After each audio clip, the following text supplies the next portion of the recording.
യോഗി ഒരു പോലീസ് ഓഫീസറാണ്. അദ്ദേഹത്തിന് തമിഴ്നാട്ടിലുള്ള നിലകൗണ്ട കാട്ടിൽ പോസ്റ്റിംഗ് ലഭിച്ചു.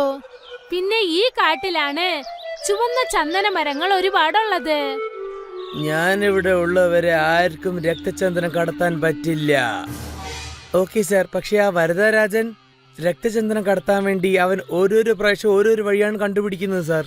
ഇപ്പൊ ഞാൻ വന്നല്ലോ, ഇനി അവന് ഒരു വഴിയും കണ്ടുപിടിക്കാൻ പറ്റില്ല. അവൻ എന്ത് വഴി ശ്രമിച്ചാലും ഞാൻ ഒരാള് മതി ഡേ ആൻഡ് നൈറ്റ് പാട്രോളിംഗ് ചെയ്യാൻ. അതുമാത്രല്ലാതെ ചെക്ക് പോസ്റ്റിലെ ഡ്യൂട്ടിയിലില്ലേ ഓഫീസർ മുകേഷ്, അയാളും ഒരു സത്യസന്ധന ആളാണ്. എനിക്ക് അദ്ദേഹത്തിനോട് സംസാരിക്കണം. ഓക്കെ സാർ, പുറപ്പെടൂ, ചെക്ക് പോസ്റ്റിലേക്ക് പോവാം. കോൺസ്റ്റബിൾ ഫോറസ്റ്റ് ഓഫീസർ യോഗിയെ ചെക്ക് പോസ്റ്റിലേക്ക് കൂട്ടിക്കൊണ്ടുവന്നു. Hello sir, good morning. ഞാൻ നിങ്ങളെ പറ്റി കുറെ കേട്ടിട്ടുണ്ട്, പക്ഷെ ആദ്യമായിട്ട് ഇന്നാണ് ഞാൻ നിങ്ങൾ കാണുന്നത്. Thank you. ഞാനും നിങ്ങളുടെ പറ്റി കുറെ കേട്ടിട്ടുണ്ട്. Thank you sir. നമ്മൾ ഇന്നും കുറെ വണ്ടികളൊക്കെ ചെക്ക് ചെയ്യാനുണ്ട്. ഇപ്പോൾ കുറെ രക്തചന്ദനങ്ങളാണ് കടത്തിക്കൊണ്ട് പോകുന്നത്. ഇങ്ങനെ തന്നെ പോയാൽ പിന്നെ രക്തചന്ദനം നമ്മൾ ഫോട്ടോയില് കാണാൻ പറ്റുള്ളൂ മുകേഷ്. സാർ, ഇതിനെല്ലാം പുറകിൽ ആ വരദരാജന ഉള്ളത് എനിക്കറിയാം സാർ. പിന്നെ എന്താ നിങ്ങളൊന്നും ചെയ്യാത്തത്? സാർ, അവൻ ഈ കാട്ടിലാണ് ജനിച്ച് വളർന്നത്. അവന് ഈ കാട്ടിലെ മുക്കും മൂല എല്ലാം അറിയാം. ഞങ്ങൾ അവനെ പിടിക്കാൻ പോകുമ്പോൾ അവൻ ഈ കാട്ടിനുള്ളിൽ എവിടെയും മറിഞ്ഞു പോകുന്നു സാർ. പക്ഷെ ഈ ചുവപ്പ് ചന്ദനമരം ഈ ചെക്ക് പോസ്റ്റ് ഇല്ലാണ്ട് എവിടെയും പോകാൻ പറ്റില്ലല്ലോ. എന്താ ഞാൻ പറയുന്നത് ശരിയല്ലേ? യെസ് സാർ, ഞാൻ ഇന്ന് ഫോഴ്സ് കുറെ ചോദിച്ചിട്ടുണ്ട്. അടുത്ത ആഴ്ച മുതൽ ഈ പോസ്റ്റിൽ 2 കോൺസ്റ്റബിൾ എക്സ്ട്രാ ആയിട്ടുണ്ടാവും സാർ. ഇനി ആ ചുവപ്പ് ചന്ദനം ആരും കടത്താൻ പറ്റില്ല ഞാൻ വിചാരിക്കും സാർ. നമ്മൾ രണ്ടുപേർ ചേർന്നാൽ ഇത് നടക്കും തോന്നുന്നു. അന്നു മുതൽ ഫോറസ്റ്റ് ഓഫീസർ അവിടെയുള്ള മലകളിലും അതിന്റെ താഴ്വാരങ്ങളിലും ഒക്കെ ദിവസവും പെട്രോളിംഗ് ചെയ്യുമായിരുന്നു. തികച്ചും രാത്രി സമയങ്ങളിൽ. കാട്ടിനകത്ത് ആരും കാണാതെ മറഞ്ഞിരിക്കുന്ന വരദരാജന് യോഗി വന്നിട്ടുള്ള വിവരം ലഭിച്ചു. ചേട്ടാ, ആ യോഗി അവൻ രാവിലും പകലും ഫുൾ പാട്രോളിംഗ് ചെയ്തുകൊണ്ടിരിക്കുകയാണ്. ഇപ്പൊ എങ്ങനെയാണ് നമ്മൾ രക്തചന്ദ്രൻ കടത്താൻ പോകുന്നത്? എല്ലാ പ്രശ്നത്തിനും ഒരു ചെറിയ പ്രശ്നം ഉണ്ടാവും ചെറിയവനെ. വരദരാജൻ സ്വാമിയുടെ കാതിൽ എന്തോ ഒന്ന് പറഞ്ഞു. പിന്നീട് രാത്രി ഇരുട്ടിൽ സ്വാമി ഫോറസ്റ്റ് ഓഫീസറിന്റെ ഓഫീസിലേക്ക് ചെന്നു. അവൻ ഓഫീസിന് പുറത്ത് ആർക്കു വേണ്ടിയോ കാത്തുനിന്നു. കുറച്ചു സമയത്തിനകം ഗാർഡ് അവിടേക്ക് വന്നു. ചേട്ടൻ നിനക്ക് സ്വീറ്റ് കൊടുക്കാൻ വന്നതാണ്. അതിന് പകരം നീ ഇവിടെ നടക്കുന്ന എല്ലാ കാര്യങ്ങളും എനിക്ക് ഞങ്ങൾക്ക് അപ്പപ്പ അറിയിക്കണം. ആഴ്ചക്ക് വരുന്ന എല്ലാ സ്വീറ്റും നിനക്ക് വന്നോണ്ടിരിക്കും. അങ്ങനെയാണോ? എന്നാ ചേട്ടൻ ഞാൻ നന്ദി പറഞ്ഞേക്ക്. ആ ശരി ശരി. സ്വാമി വളരെ സന്തോഷത്തോടെ തിരിച്ച് അവരുടെ സ്ഥലത്തേക്ക് പോയി. എന്നിട്ട് വരദരാജനോട് നടന്നതൊക്കെ പറഞ്ഞു. ഇനി ഞാൻ നോക്കട്ടെ ആ ഫോറസ്റ്റ് ഓഫീസർ എന്താ നമ്മളെ ചെയ്യാമെന്ന്. അതെ ചേട്ടാ. അന്ന് രാത്രി മുതൽ വരദരാജനും അവന്റെ ആൾക്കാരും ചുവന്ന ചന്ദനമരം വെട്ടാൻ തുടങ്ങി. പിന്നെ മറുവശത്തെ ഗാർഡ് വരദരാജനെ അപ്പോഴുള്ള സന്ദേശം നൽകിക്കൊണ്ടേയിരുന്നു. ഫോറസ്റ്റ് ഓഫീസർ തെക്ക് ദിശയിലേക്ക് പോകുമ്പോൾ അപ്പോൾ വരദരാജന്റെ ആളുകൾ വടക്ക് ദിശയിലുള്ള ചന്ദനമരം വെട്ടിയെടുക്കും. പിന്നെ യോഗി വടക്ക് ദിശയിലേക്ക് പെട്രോളിംഗ് ചെയ്യാനായി പോകുമ്പോൾ അവർ മറുവശത്തുള്ള മരങ്ങൾ വെട്ടിയെടുക്കും. ഈ സംഭവം കുറച്ചു ദിവസമായി തുടർന്ന് നടന്നുകൊണ്ടേയിരുന്നു. ഒരു ദിവസം എന്തു പറ്റിയെന്നാൽ വടക്കു ദിശത്തു നിന്ന് വരദരാജന്റെ ആളുകൾ മരങ്ങൾ വെട്ടിക്കൊണ്ടുപോയി. യോഗി അവിടേക്ക് പോയപ്പോൾ യോഗിയുടെ ശ്രദ്ധ അപ്പോൾ മുറിച്ചുകൊണ്ടുപോയ മരത്തിന്റെ ഒരു വേരിലേക്ക് പോയി. ഈ മരങ്ങളൊക്കെ ഇന്ന് വെട്ടിയതുപോലെ തോന്നുന്നുണ്ടല്ലോ. ഞാൻ ഇത്ര നേരം പെട്രോളിംഗ് ചെയ്തിട്ടും എങ്ങനെയാ ഈ ആൾക്കാർ എന്റെ കണ്ണു മുമ്പൊന്നും ആരും പെടാത്തത്? എങ്ങനെയാണ് അവര് രക്തചന്ദ്രൻ വെട്ടിയത്? എന്തോ ശരിയില്ലാന്ന് തോന്നുന്നു. യോഗി ഒന്നും മിണ്ടാതെ ജീപ്പ് എടുത്തുകൊണ്ട് തെക്ക് ദിശയിലേക്ക് പോയി. അദ്ദേഹം മറുവശത്ത് ചെന്നപ്പോൾ അവിടെ നിന്നും മരങ്ങൾ വെട്ടിക്കൊണ്ട് അപ്പോഴാണ് പോയതെന്ന് അദ്ദേഹത്തിന് മനസ്സിലായി. ഈ മരങ്ങൾ ഇന്നാണ് വെട്ടിയിരിക്കുന്നത്. അങ്ങനെയാണെങ്കിൽ വരദരാജൻ ഇപ്പോഴും ചുവപ്പ് ചന്ദന മരങ്ങളൊക്കെ കടത്തിക്കൊണ്ടിരിക്കുകയാണ്. ഇതൊക്കെ ഞാൻ വേഗം നിർത്തിയേ പറ്റൂ. വേഗം വണ്ടി ചെക്ക് പോസ്റ്റിലേക്ക് വിടൂ. യോഗി ജീപ്പിലിരുന്നു. പിന്നീട് ഗാർഡ് വണ്ടി ഓട്ടിച്ച് ചെക്ക് പോസ്റ്റിനടുത്തേക്ക് പോയി. എന്തുപറ്റി സാർ? നിങ്ങൾ എന്താ വല്ലാതെ ടെൻഷനിലാണല്ലോ. ഞാൻ നിങ്ങളുടെ അടുത്ത് കുറച്ച് ഒറ്റയ്ക്ക് സംസാരിക്കണം. ശരി സാർ, അകത്തേക്ക് വരൂ, നമുക്ക് ഇരുന്ന് സംസാരിക്കാം. ആ ചെക്ക് പോസ്റ്റിന്റെ ചെറിയ അറയിൽ ഫോറസ്റ്റ് ഓഫീസർ യോഗിയും പിന്നെ ഇൻസ്പെക്ടർ മുകേഷും ഉണ്ടായിരുന്നു. പറയൂ സാർ, നമ്മളിവിടെ സംസാരിക്കുന്ന ആർക്കും കേൾക്കില്ല. മുകേഷ്, ഇപ്പോഴാരോ ചന്ദ്രമരൊക്കെ വെട്ടിക്കൊണ്ടിരിക്കുകയാണ് കാട്ടിൽ. ഈ സ്ഥലത്ത് ഏതെങ്കിലും വലിയ വണ്ടി പോയിട്ടുണ്ടോ? ഇല്ല സാർ, ഒന്നും വന്നിട്ടില്ല. പക്ഷെ നാളെ എന്തായാലും ട്രക്ക് വരും. കാട്ടില് റോഡ് ഇടാൻ വേണ്ടി ട്രക്ക് കൊണ്ടുവരുന്നു പറഞ്ഞു. എന്നാൽ തീർച്ചയായിട്ടും ആ ട്രക്കിലാണ് ആ ചുവപ്പ് ചന്ദ്രൻ പോവുക. സാർ, നാളെ ഞാൻ എന്തായാലും ആ ട്രക്ക് ഇവിടെ ക്രോസ് ചെയ്യാതെ ഞാൻ ശ്രദ്ധിച്ചോളാം സാർ. ഞാൻ ആ വരദരാജനെ പിടിച്ചേ പറ്റുള്ളൂ. ശരി സാർ. മറുവശത്ത് വരദരാജൻ എന്ത് ചെയ്യണമെന്ന് പ്ലാൻ ചെയ്തുകൊണ്ടിരുന്നു. നാളെ പോകുന്ന മണ്ണ് ട്രക്കില് നമ്മൾ വെട്ടിവെച്ചിരിക്കുന്ന ചുവപ്പ് ചന്ദ്രങ്ങളൊക്കെ അതിലല്ലേ വെക്കാൻ പോകുന്നത്.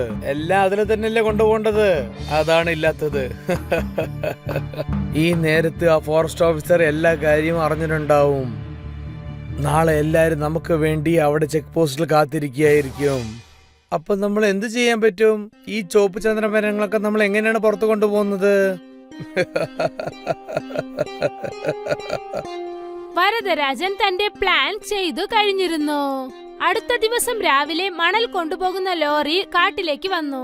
ഇൻസ്പെക്ടർ മുകേഷ് ഫോറസ്റ്റ് ഓഫീസർ യോഗിക്ക് ഇക്കാര്യം ഫോൺ ചെയ്തു പറഞ്ഞു. സർ, ട്രക്ക് വന്നു കഴിഞ്ഞു. നിങ്ങൾ ഇപ്പോൾ വന്നോളൂ. ശരി. ആ ട്രക്ക് കൺസ്ട്രക്ഷൻ സൈറ്റിലേക്ക് പോയി. അവിടെ ട്രക്ക് എല്ലാ മണലും അൺലോഡ് ചെയ്തു. പിന്നീട് വരദരാജനും അവന്റെ ആൾക്കാരും ആ വണ്ടിയിൽ ചുവന്ന ചന്ദന മരത്തിന്റെ ഒരു കഷ്ണം ലോഡ് ചെയ്തു. അവിടേക്ക് ഫോറസ്റ്റ് ഓഫീസറും ഗാർഡും ജീപ്പിൽ വന്നു. പക്ഷെ അവർ വരുന്ന വഴിയിൽ ഒരുപാട് മരങ്ങൾ തറയിൽ വീണു കിടന്നു. സർ, നമുക്ക് ചുറ്റിയേ പോകാൻ പറ്റുള്ളൂ. ഇതെല്ലാം ചെയ്തത് ആ വരദരാജൻ തന്നെയാണ്. വേഗം പോവാം സർ. നമുക്ക് വേഗം തന്നെ വരദരാജനെ പിടിക്കണം. അതിനകത്ത് വരദരാജൻ അവിടെ നിന്നും പോയി. ആ സ്ഥലത്തിലേക്ക് ഫോറസ്റ്റ് ഓഫീസർ യോഗി വന്നതും തന്നെ ആ സ്ഥലത്തു നിന്നും ട്രക്ക് പുറപ്പെട്ടു പോയിരുന്നു. ചെക്ക് പോസ്റ്റിൽ വേഗം പോ. യോഗി ഇൻസ്പെക്ടർ മുകേഷിന് ഉടൻ തന്നെ കോൾ ചെയ്തു. മുകേഷ്, അവർ ഇവിടുന്ന് പുറപ്പെട്ടു കഴിഞ്ഞു. നിങ്ങളാണ് അവരെ തടുക്കേണ്ടത്. Okay sir. ഇൻസ്പെക്ടർ മുകേഷ് തന്റെ ആളുകളോടൊപ്പം ചെക്ക് പോസ്റ്റിൽ നിൽക്കുകയായിരുന്നു. ആ ട്രക്കും പതുക്കെ പതുക്കെ ചെക്ക് പോസ്റ്റിനെ നോക്കി വന്നുകൊണ്ടേയിരുന്നു. ചെക്ക് പോസ്റ്റിനടുത്ത് മുകേഷും പിന്നെ ഒരുപാട് പോലീസുകാരും കയ്യിൽ തോക്കുമായി നിന്നുകൊണ്ടിരുന്നു. ഡ്രൈവർ പോലീസുകാരെ കണ്ടതും അവൻ ആ വണ്ടി അവിടെ തന്നെ നിർത്തി. പുറകെ തന്നെ ഫോറസ്റ്റ് ഓഫീസർ തന്റെ ജീപ്പ് കൊണ്ടുവന്ന് അവിടെ നിർത്തി. ആ ട്രക്ക് 4 വശത്തു നിന്നും ചുറ്റി വളച്ചു. കോൺസ്റ്റബിൾ, ചെക്ക് ചെയ്യൂ. ട്രക്കിൽ എന്താണെന്ന് നോക്കൂ. കോൺസ്റ്റബിൾ ആ ട്രക്കിലേക്ക് കയറി. സർ, ഇവിടെ ചോപ്പ് ചന്ദനമരം ഉണ്ട്. അത് ഒറ്റൊരു കലയാണ്. എന്ത്? ഇൻസ്പെക്ടറും ട്രക്കിലേക്ക് കയറി അവിടെ ചെക്ക് ചെയ്തു നോക്കി. അവിടെ ചുവന്ന ചന്ദനമരത്തിന്റെ ഒരേ ഒരു കഷ്ണം മാത്രം ഉണ്ടായിരുന്നു. സർ, നിങ്ങളൊന്ന് ഇങ്ങോട്ട് വരുമോ? ഇപ്പോൾ ഫോറസ്റ്റ് ഓഫീസർ യോഗിയും ആ ട്രക്കിലേക്ക് കയറി. അദ്ദേഹവും ഇതൊക്കെ കണ്ട ആശ്ചര്യത്തിലായി പോയി. ആ വരദരാജൻ ഇപ്രാവശ്യം നമ്മളെ നന്നായിട്ട് പറ്റിച്ചിട്ടുണ്ട്. മറുവശത്ത് വരദരാജൻ അവന്റെ ആളുകളോടൊപ്പം ചേർന്ന് ചുവന്ന ചന്ദന മരങ്ങൾ നദി വഴി ഒരു സ്ഥലത്തു നിന്നും മറ്റൊരു സ്ഥലത്തേക്ക് കൊണ്ടുവന്നു കഴിഞ്ഞിരുന്നു. എന്നെ ആരും അടക്കാൻ പറ്റില്ല. രക്തചന്ദ്രമരം എനിക്ക് മാത്രമാണ്.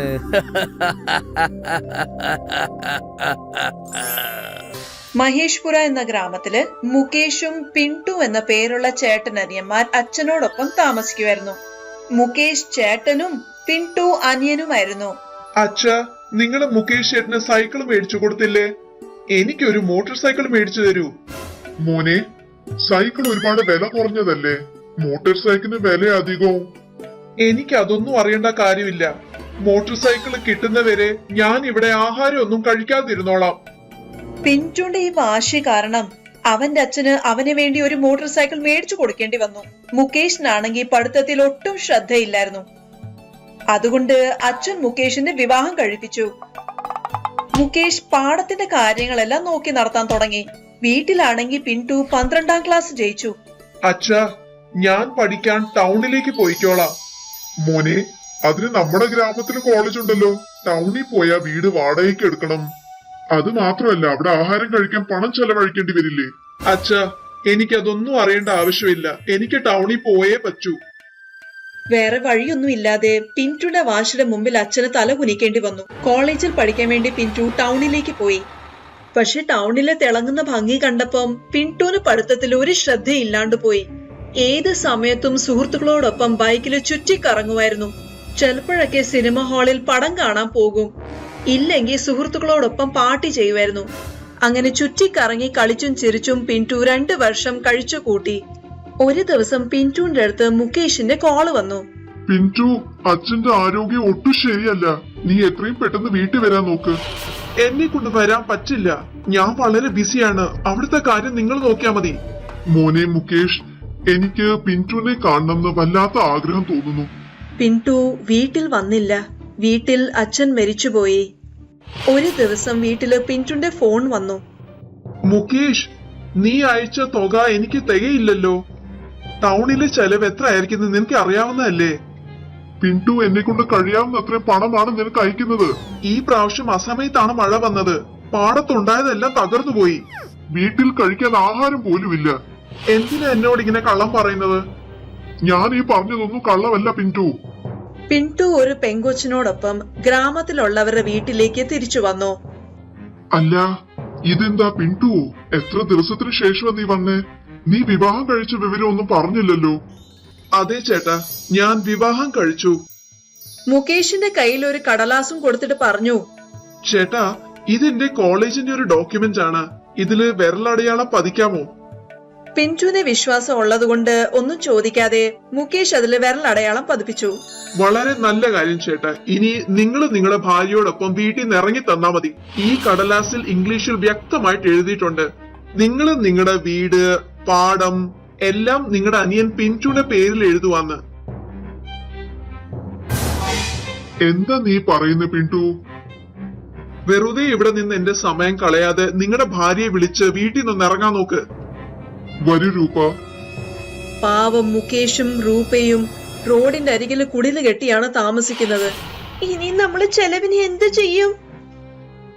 നീ പേടിക്കണ്ട, ഞാൻ കാട്ടിൽ പോയി വിറക് വെട്ടിട്ട് വരാം. എന്നിട്ട് അതിനെ ചന്തയെ കൊണ്ടുവന്ന് വിൽക്കാം. അടുത്ത ദിവസം മുകേഷ് വിറക് വെട്ടാൻ കാട്ടിലേക്ക് പോയി. ഉച്ചവരെ വിറക് വെട്ടിയതിന് ശേഷം മുകേഷിന് നല്ല ദാഹം തോന്നി. എന്തൊരു ചൂടാണിത്! എന്റെ തൊണ്ടയാണെങ്കിൽ ശരിക്കും വരണ്ടു. കുടിക്കാൻ വെള്ളത്തിന് വേണ്ടി മുകേഷ് ആ കാട്ടിനകം മുഴുവനും അരിച്ചു പെറുക്കി. മുകേഷിന് ഒരു കിണർ കണ്ടെത്താൻ കഴിഞ്ഞു. മുകേഷ് ആ കിണറ്റിനകത്തൊന്ന് എത്തി നോക്കി. കിണറ്റിനകത്ത് വെള്ളമൊന്നും കണ്ടില്ല. പക്ഷെ അതിനകത്തിൽ കൂടെ നല്ല മണം വരുന്നുണ്ടായിരുന്നു. ഒന്നും ചിന്തിക്കാതെ മുകേഷ് ആ കിണറ്റിനകത്ത് എടുത്തു ചാടി. ആ കിണറ്റിനകത്ത് ഒരു ചന്ദനമരം ഉണ്ടായിരുന്നു. ഞാൻ കേട്ടിരിക്കുന്നത് ചന്ദനത്തടിക്ക് നല്ല വിലയുണ്ടെന്നാണല്ലോ. മുകേഷ് ആ ചന്ദനമരത്തിൽ നിന്നും കുറച്ച് തടി വെട്ടിയെടുത്ത് ചന്തയിൽ വിൽക്കാൻ പോവുകയായിരുന്നു. ചന്ദനത്തടിക്കാണെങ്കിലോ 50,000 രൂപയാണ് വില. മുകേഷിന് ഒരുപാട് സന്തോഷം തോന്നി. എന്നിട്ട് വീട്ടിലേക്ക് മടങ്ങി. അതിനുശേഷം മുകേഷ് ആ ചന്ദനത്തടിയിൽ നിന്ന് കുറച്ച് തടിയെടുത്ത് ചന്തയെ കൊണ്ടുപോയി എന്നും വിൽക്കുമായിരുന്നു. അധികം വൈകാതെ മുകേഷ് വലിയൊരു വീട്, പാടം, പിന്നെ ഒരു ട്രാക്ടറും മേടിച്ചു. അവിടെ പിന്റൂനാണെങ്കിലോ പാടത്ത് പണിയെടുക്കുന്നതിനെ കുറിച്ചൊന്നും അറിഞ്ഞൂടാ. അതുകൊണ്ട് അവൻ ആ പാടം അങ്ങ് വിറ്റു. കുറച്ചു ദിവസം കഴിഞ്ഞ് പാടം വിറ്റന്റെ പൈസയും തീർന്നു. മര്യാദയ്ക്ക് പൈസ ഉണ്ടാക്കിക്കൊണ്ടുവാ, ഇല്ലെങ്കിൽ നമുക്കങ്ങ് പിരിയാം. മുകേഷ് ഒരു പണക്കാരനായ വിവരം പിന്റു എങ്ങനെയോ അറിഞ്ഞു. ഒരു രാത്രിയില് ആരും കാണാതെ പിന്റു മുകേഷിന്റെ വീടിന്റെ അരികിലെത്തി. മുകേഷും അയാളുടെ ഭാര്യയും ഒരുമിച്ചിരുന്ന് ആഹാരം കഴിക്കുമായിരുന്നു. ജനലിന്റെ അരികിൽ നിന്ന് പിന്റു അവരുടെ സംസാരം കേട്ടുകൊണ്ട് നിന്നു. നമുക്കിതെല്ലാം നേടാൻ കഴിഞ്ഞത് കാട്ടിലെ കിണറ്റിനകത്തെ ചന്ദനമരം കാരണം മാത്രമാണ്. കാട്ടിലൊരു സ്വാമിയെ കണ്ടായിരുന്നു. അദ്ദേഹം എന്നോട് പറഞ്ഞത് ആ ചന്ദനമരത്തിന് അത്ഭുതമുണ്ടെന്നാണ്. ഓ, അങ്ങനാണോ? കാട്ടിലെ കിണറ്റിനകത്തെ ചന്ദനത്തിന്റെ മരം. പിന്റു ആ കാട്ടിനകത്ത് പോയി. എന്നിട്ട് അന്വേഷിച്ച് ആ കിണറ്റിന്റെ അവിടെ വരെ എത്തി. ആ നിൽക്കുന്നതല്ലേ ചന്ദനത്തിന്റെ മരം? പിന്റു കിണറ്റിനകത്ത് എടുത്തു ചാടി. പക്ഷെ ആ ചന്ദനമരം അവിടുന്ന് മാഞ്ഞു പോയി. എന്നിട്ട് ആ കിണർ മുഴുവനും വെള്ളം കൊണ്ടങ്ങ് നിറഞ്ഞു. പക്ഷെ പിന്റൂണാണെങ്കിൽ നീന്താൻ അറിയത്തില്ല. അതുകൊണ്ട് അവൻ ആ കിണറ്റിനകത്ത് മുങ്ങിച്ചത്തു. ജഗ്ഗു വളരെ പരിശ്രമിക്കുന്നതും ആത്മാർത്ഥതയുള്ള ഒരു വിറക് വെട്ടുകാരനായിരുന്നു. പക്ഷേ അയാൾക്ക് ഒരുപാട് പ്രാരാബ്ധങ്ങൾ ഉണ്ടായിരുന്നു. അയാൾ ഒരു ചെറിയ കുടിലിൽ അയാളുടെ ഭാര്യ ഗൗരിയോടൊപ്പം താമസിക്കുമായിരുന്നു. വീട്ടിലെ ആഹാരമെല്ലാം തീർന്നു. ഇനി നാളെ ഞാൻ എങ്ങനെ ആഹാരം ഉണ്ടാക്കും? അത്യാഗ്രഹമുള്ള അവരുടെ അയൽക്കാരി എപ്പോഴും ഇവരുടെ ദാരിദ്ര്യത്തെക്കുറിച്ച് പറഞ്ഞ് കളിയാക്കുമായിരുന്നു. എന്തിനാ ഇത്രയും രുചിയില്ലാത്ത ആഹാരം കഴിക്കുന്നത്? ഈ ആഹാരം ഞങ്ങളുടെ വീട്ടിലെ പശു പോലും കഴിക്കില്ലല്ലോ. അയൽക്കാരിയുടെ ഈ സംസാരം കേട്ടിട്ട് അവർക്ക് ഒരുപാട് സങ്കടം ഉണ്ടാകുമായിരുന്നു. ഞാൻ കാട്ടിലേക്ക് പോയി മരക്കഷ്ണങ്ങളെല്ലാം കൊണ്ടുവരാം.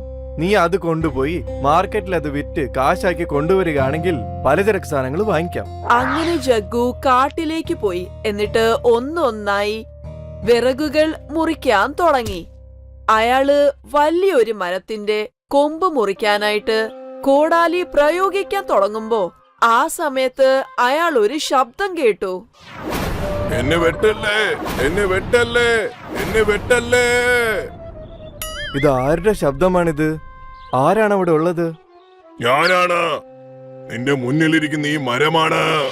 ആ മരം സംസാരിക്കുന്ന കണ്ടപ്പോ അയാള് ഒരുപാട് ആശ്ചര്യപ്പെട്ടു. ജഗ്ഗു മരത്തിനോട് പറഞ്ഞു, അയാള് ഈ മരത്തിന്റെ കൊമ്പ് വെട്ടിയില്ലെങ്കി മാർക്കറ്റില് പിന്നെ എന്താ വിൽക്കാൻ പോകുന്നേ? അയാളുടെ കയ്യില് ആഹാരം മേടിക്കാനുള്ള കാശ് പോലും ഇല്ല. ഞാനൊരു മായാ മരമാണ്. ഞാൻ നിങ്ങളുടെ ആവശ്യങ്ങളെല്ലാം തീർത്തു വെക്കാം. താങ്കൾക്ക് എന്താണ് വേണ്ടതെന്ന് ചോദിച്ചാൽ ഞാനത് ചെയ്തു തരാം.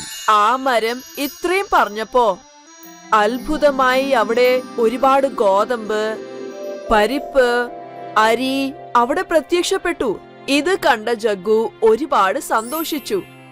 വളരെ വളരെ നന്ദി മായാമരമേ, നീ ഞാൻ ചോദിച്ചതെല്ലാം എനിക്ക് തന്നല്ലോ. 1 മാസം കഴിക്കാനുള്ള ആഹാരം കണ്ടപ്പോ ഗോരിക്കും ഒരുപാട് സന്തോഷം ഉണ്ടായി. ഇനി നമുക്ക് ഒരിക്കലും പട്ടിണി ഇരിക്കേണ്ട ആവശ്യമില്ല. അപ്പോഴാണ് അയൽക്കാരി അവിടെ എത്തിയത്. അവിടെ വെച്ചിരിക്കുന്ന പലചരക്ക് സാധനങ്ങൾ കണ്ടപ്പോ കഴിക്കാൻ ഇത്രയും ആഹാരമോ, അതും ഈ പാവങ്ങളുടെ അടുത്ത്. അയൽക്കാരി ഗോരിക്ക് അവരുടെ മകന്റെ പിറന്നാൾ ആഘോഷത്തിന് അവരെ ക്ഷണിച്ചു. നാളെ വൈകുന്നേരം ആഘോഷത്തിന് പഴയ കീറിയ സാരി ഉടുത്ത് അങ്ങോട്ടെങ്ങാനും വന്നേക്കല്ലേ. ഗൗരിയുടെ അടുത്താണെങ്കിലോ ഉടുക്കാൻ ഒരു നല്ല സാരി പോലും ഇല്ല. സങ്കടം കൊണ്ട് അവര് കരയാൻ തുടങ്ങി.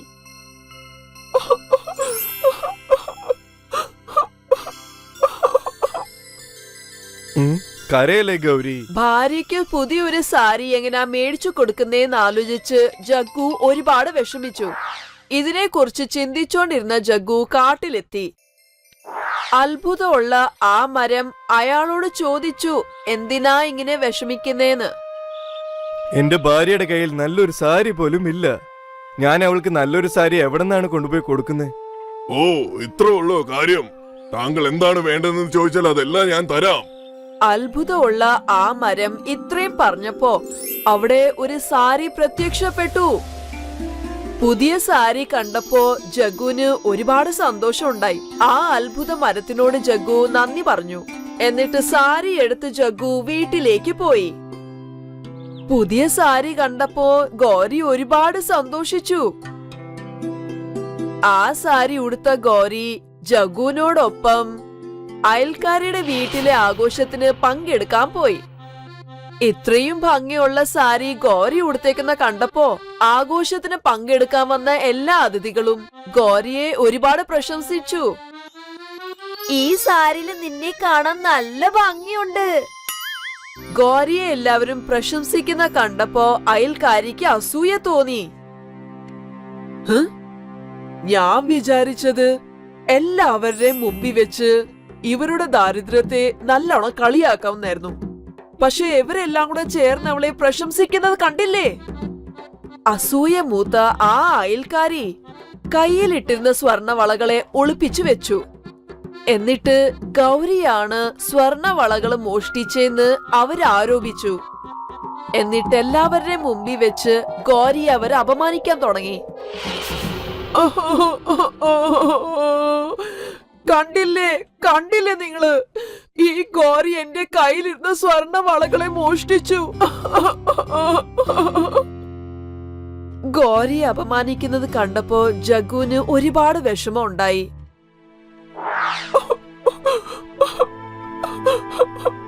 ഇത്രയും വിലപിടിപ്പുള്ള വളകള് എങ്ങനെയാ നമ്മള് തിരിച്ചു കൊടുക്കുന്നേ? കേട്ട് വിഷമിച്ച് ജഗ്ഗു കാട്ടിലേക്ക് പോയി ആ അത്ഭുത മരത്തിനോട് ഈ വിവരങ്ങളെല്ലാം പറഞ്ഞു. എന്നിട്ട് ഒരുപാട് കരഞ്ഞു. അത്രയും വിലമതിപ്പുള്ള വള ഞാൻ എവിടെ നിന്നാണ് വാങ്ങിച്ചു കൊടുക്കുക? ആ മരം ഒന്ന് പുഞ്ചിരിച്ചു. എന്നിട്ട് പറഞ്ഞു, ഇത് വളരെ നിസാര കാര്യമല്ലേ, നിനക്ക് എന്ത് ആവശ്യമുണ്ടോ അത് നിനക്ക് കിട്ടുമെന്ന് പറഞ്ഞു. എന്നിട്ട് അവിടെ ഭംഗിയുള്ള 2 സ്വർണ വളകൾ പ്രത്യക്ഷപ്പെട്ടു.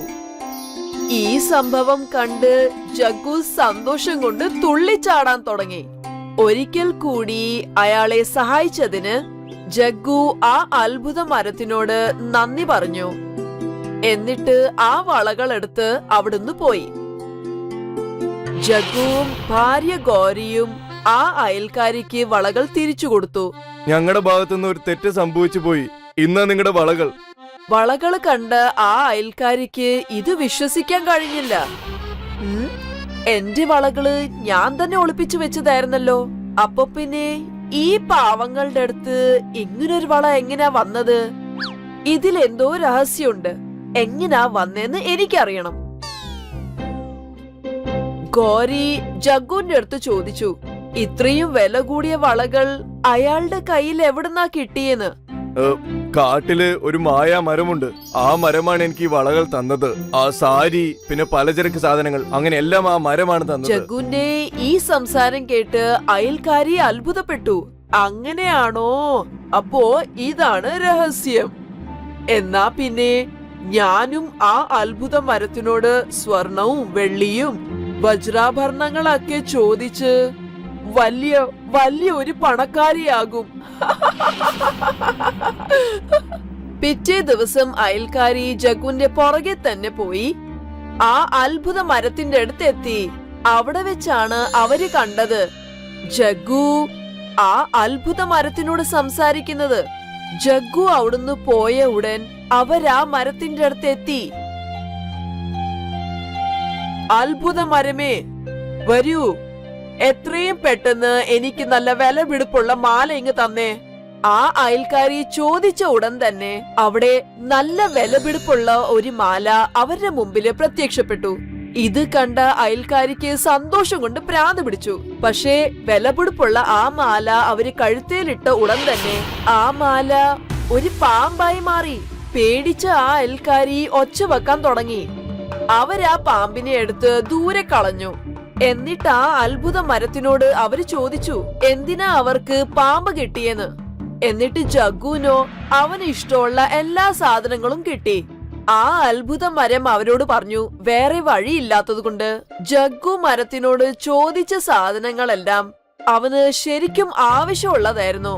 പക്ഷേ അയൽക്കാരിയാണെങ്കിലോ അത്യാഗ്രഹം കൊണ്ടാണ് മാല ചോദിച്ചത്. അവർക്ക് അത്യാഗ്രഹത്തിന്റെ ഫലമായിട്ടാണ് പാമ്പിനെ കിട്ടിയത്. ഇത് കേട്ടപ്പോ അയൽക്കാരിക്ക് ഒരുപാട് ദേഷ്യം വന്നു. ഞാൻ നിന്നെ കത്തിയിരിക്കും. തീ കൊളുത്തിയ ഒരു വിറകുമായി ആ അയൽക്കാരി ആ അത്ഭുത മരത്തെ തീ വെക്കാൻ ശ്രമിച്ചു. മരമാണെങ്കി എരിഞ്ഞില്ല, മറിച്ച് ആ അയൽക്കാരിയുടെ തുണിയെ തന്നെയാണ് തീ പിടിച്ചത്. സ്വയരക്ഷയ്ക്ക് വേണ്ടി അയൽക്കാരി അവിടെയും ഇവിടെയും ജീവനം കൊണ്ട് ഓടാൻ തുടങ്ങി.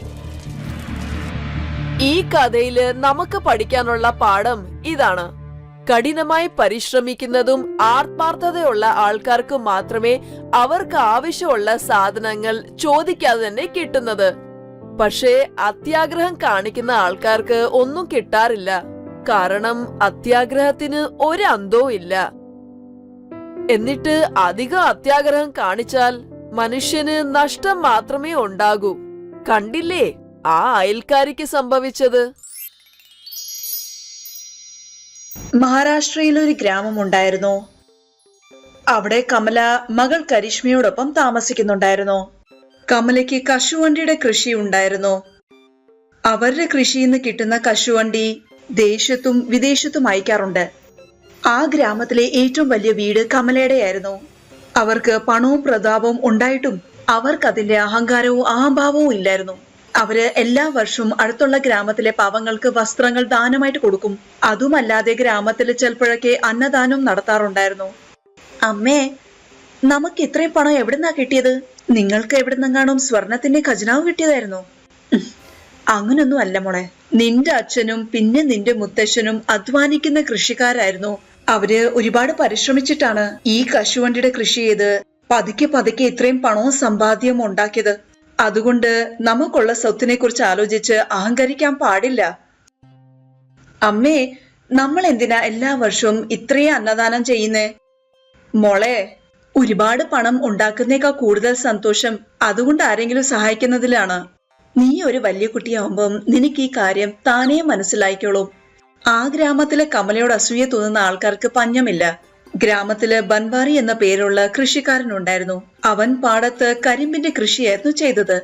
ഈ പ്രാവശ്യം കരിമ്പിന്റെ വിളവ് വളരെ കുറവായിരുന്നു. അവിടെ അണ്ടിപ്പരിപ്പിന്റെ വിളവ് കണ്ടില്ലേ? ഈ വർഷം വളരെ നല്ലതായിരുന്നു. അമ്മയും മോളും ഇത്രയും പണം വെച്ചോണ്ട് എന്ത് ചെയ്യാനാ ഉദ്ദേശിക്കുന്നതെന്നാ മനസ്സിലാവാത്തെ. നിനക്ക് എന്തിനാ അവരോട് ഇത്രയും അസൂയ തോന്നുന്നേ? കഴിഞ്ഞ മാസമായിരുന്നില്ലേ അവരെല്ലാവർക്കും വേണ്ടി ഇവിടെ അന്നദാനം നടത്തിയത്? കമല നല്ലൊരു സ്ത്രീയാണ്. ദാനം കൊടുക്കുന്നെല്ലാം വെറുതെ കാണിക്കാനാ. അമ്മയും മോളും ഒരുപാട് പണം ഒളിപ്പിച്ചു വെച്ചിട്ടുണ്ടെന്നുള്ളത് ഉറപ്പാണ്. അന്ന് കമല കാർ ഓടിച്ചോണ്ട് തിരിച്ചു വീട്ടിലേക്ക് വരുമായിരുന്നു. റോഡിന് നടുക്കൊരു കുഴി ഉണ്ടായിരുന്നു. അതിനകത്ത് വെള്ളം നിറഞ്ഞു കിടപ്പുണ്ട്. കാറിന്റെ ഒരു ചക്രം ആ കുഴിയിൽ വീണു. കുഴിക്കകത്തുള്ള അഴുക്ക് വെള്ളം കുറച്ച് ബൻവാരിയുടെ ഷർട്ടിൽ തെറിച്ചു. കമല എത്രയും പെട്ടെന്ന് വണ്ടി നിർത്തി. എന്നിട്ട് ബൻവാരിയോട് മാപ്പ് ചോദിച്ചു. നിങ്ങൾ എന്നോട് ക്ഷമിക്കണം ബൻവാരി ചേട്ടാ. വഴിയിൽ കുഴിയുള്ളത് ഞാൻ ശ്രദ്ധിച്ചില്ലായിരുന്നോ? അതൊന്നും സാരമില്ല. കമല അവിടുന്ന് പോയപ്പം ബൻവാരി അവന്റെ കൂട്ടുകാരനോട് പറഞ്ഞു, അവരോട് എന്റെ പ്രതികാരം വീട്ടുന്നവരെ എന്റെ തുണിയെ നീ കറ ഞാൻ കഴുകി കളയാൻ പോകുന്നില്ല. നീ ഇത് എന്ത് വിഡ്ഢിത്തോ വിളിച്ചു പറയുന്നേ? അവര് വണ്ടിയിൽ നിന്ന് ഇറങ്ങി നിന്നോട് മാപ്പ് ചോദിച്ചില്ലേ? വെറുതെ എന്തിനാ ദേഷ്യപ്പെടുന്നേ? നീ മിണ്ടാതിരിക്കെ, എന്നിട്ട് വീട്ടിലേക്ക് പോ. ബൻവാരിക്ക് നദിയുടെ അപ്പുറത്ത് ആരും പോകാത്തൊരു സ്ഥലത്തുള്ള ദുർമന്ത്രവാദിയെ പരിചയമുണ്ടായിരുന്നു. അയാൾക്ക് പലതരത്തിലെ മാന്ത്രിക ശക്തികൾ ഉണ്ടായിരുന്നു. ബൻവാരി മന്ത്രവാദിയോട് പറഞ്ഞു, എന്റെ ഗ്രാമത്തിൽ കമല എന്ന പേരുള്ള സ്ത്രീ താമസിക്കുന്നു. അവരുടെ അണ്ടിപ്പരിപ്പിന്റെ കൃഷി എനിക്ക് എങ്ങനെയെങ്കിലും നശിപ്പിക്കണം. എന്റെ കയ്യിലുള്ള കറുത്ത വെള്ളം കൊണ്ടുപോകും. ഏതെങ്കിലും പാടത്ത് ആ വെള്ളം തളിച്ച ആ മണ്ണ് കത്തി ചാമ്പലാകും. ചാമ്പലായി മാറിയ മണ്ണിലൊന്നും അണ്ടിപ്പരിപ്പിന്റെ കൃഷി ചെയ്യാൻ പറ്റില്ല. ബൻവാരി മാന്ത്രികന്റെ വെള്ളവും കൊണ്ട് കമലയുടെ പാടത്ത് പോയി. എന്നിട്ട് ആ പാടത്ത് മുഴുവനും ആ വെള്ളം കുടഞ്ഞു. അടുത്ത ദിവസം തന്നെ മാന്ത്രികന്റെ വെള്ളത്തിന്റെ ശക്തി കണ്ടു. കശുവണ്ടിയുടെ മരങ്ങളെല്ലാം കറുത്ത് കരിഞ്ഞുപോയി. കരിഷ്മ പാടത്തു പോയപ്പം കണ്ടത് കരിഞ്ഞ മരങ്ങളായിരുന്നു. കണ്ട കാര്യങ്ങളെല്ലാം അവള് ചെന്ന് അമ്മയോട് പറഞ്ഞു. മരങ്ങളെല്ലാം ഇങ്ങനെ ഉണങ്ങിപ്പോയേ? മണ്ണിൽ ആരോ എന്തോ കലർത്തിട്ടുണ്ട്, ഉറപ്പാണ്. കമല പാടത്തു പോയി അവിടെയുള്ള മണ്ണ് പരിശോധിച്ചു. മണ്ണില് ചാരം കൂടിയിട്ടുണ്ടല്ലോ. ആരോ ദുർമന്ത്രം ചെയ്തിട്ടുണ്ടെന്ന് തോന്നുന്നു. നമ്മുടെ സ്ഥലത്ത് ഇതുപോലത്തെ മണ്ണൊന്നും എങ്ങും കിട്ടാറുമില്ല. ഇനി നമ്മൾ എന്ത് ചെയ്യും അമ്മേ? നീ വിഷമിക്കേണ്ട മോളെ. നിന്റെ അച്ഛൻ മരിക്കുന്നതിന് മുൻപ് കൃഷിയെക്കുറിച്ച് ഒരു പുസ്തകം എഴുതിയായിരുന്നു. കമലയ്ക്ക് പുസ്തകം വായിച്ചപ്പോഴറിഞ്ഞ് ചാരം അധികം ഉള്ള മണ്ണില് ചന്ദനത്തിന് കൃഷി ചെയ്യാൻ പറ്റുമെന്ന്. അടുത്ത ദിവസം തന്നെ കമല അവരുടെ പാടത്ത് ചന്ദനത്തിന്റെ വിത്തിട്ടു. കുറച്ചു മാസങ്ങൾക്ക് ശേഷം ചന്ദനം കിളിച്ച് വലുതായി. ചന്ദനമരം വിറ്റപ്പം കമലയ്ക്ക് കശുവണ്ടിയേക്കാൾ ഇരട്ടി ലാഭമുണ്ടായി. അവര് ഗ്രാമത്തിൽ വലിയൊരു അന്നദാനം നടത്തി.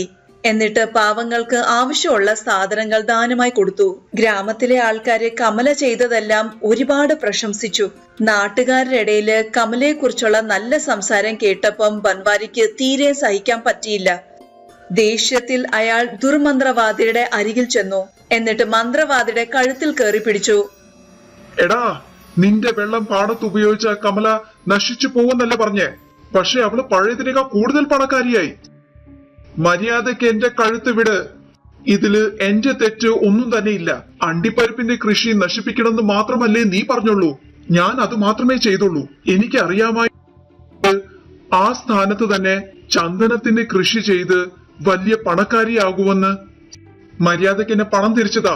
ബൻവാരിയുടെ പണം തിരിച്ചു കൊടുക്കാൻ ആ ദുർമന്ത്രവാദി സമ്മതിച്ചില്ല. അവര് തമ്മില് വഴക്കുണ്ടായി. മന്ത്രവാദി കയ്യിലിരുന്ന ഭസ്മം ബൻവാരിയുടെ ദേഹത്തെറിഞ്ഞു. എന്നിട്ട് ബൻവാരി കത്തിയെരിഞ്ഞ് ചാമ്പലായി മാറി.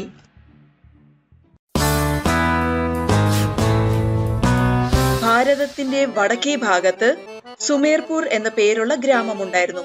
അവിടെ പിങ്കിയും നേനയും അവരുടെ അമ്മയോടൊപ്പം താമസിക്കുമായിരുന്നു. അവരുടെ അച്ഛൻ കുറച്ചു ദിവസം മുൻപാണ് മരിച്ചത്. നേനയുടെ അച്ഛന് ബാദാമിന്റെ തോട്ടം തന്നെ ഉണ്ടായിരുന്നു. കുട്ടികളെ, നിങ്ങളുടെ അച്ഛൻ ഇപ്പൊ നമ്മുടെ കൂടെ ഇല്ല. നിങ്ങൾ രണ്ടുപേരിൽ ഒരാൾക്കായിരിക്കും ബാദാം ചന്തയെ കൊണ്ടുപോകാനുള്ള ചുമതല. അമ്മേ, ഞാൻ ചന്തയിൽ പോയിട്ട് ബാദാം വിറ്റോളാം. നേനയ്ക്ക് വിവരം ഒട്ടുമില്ലല്ലോ. അവൾക്കാണെങ്കിൽ കണക്ക് കൂട്ടാനും അറിയില്ല. ഓഹോ, നിന്റെ കണക്കിന്റെ കാര്യമൊന്നും പറയണ്ട അമ്മേ. ബാദാം വിൽക്കാൻ ഞാൻ പോകാം. എനിക്ക് ആമ്പിള്ളാരെ മാത്രമേ ശ്രദ്ധിക്കുള്ളൂ. ഇവള് വഴിയിലെങ്ങാനും ചെറുക്കനെ കണ്ട പിന്നെ ബാദാമും ചന്തയൊക്കെ അവൾ മറക്കും. പിന്നെ നീ വെറും പാവമല്ലേ? അമ്മയോട് ടിങ്കുനെ കുറിച്ച് പറയട്ടെ. എന്നാ പറ, എന്തു പറയാനാ?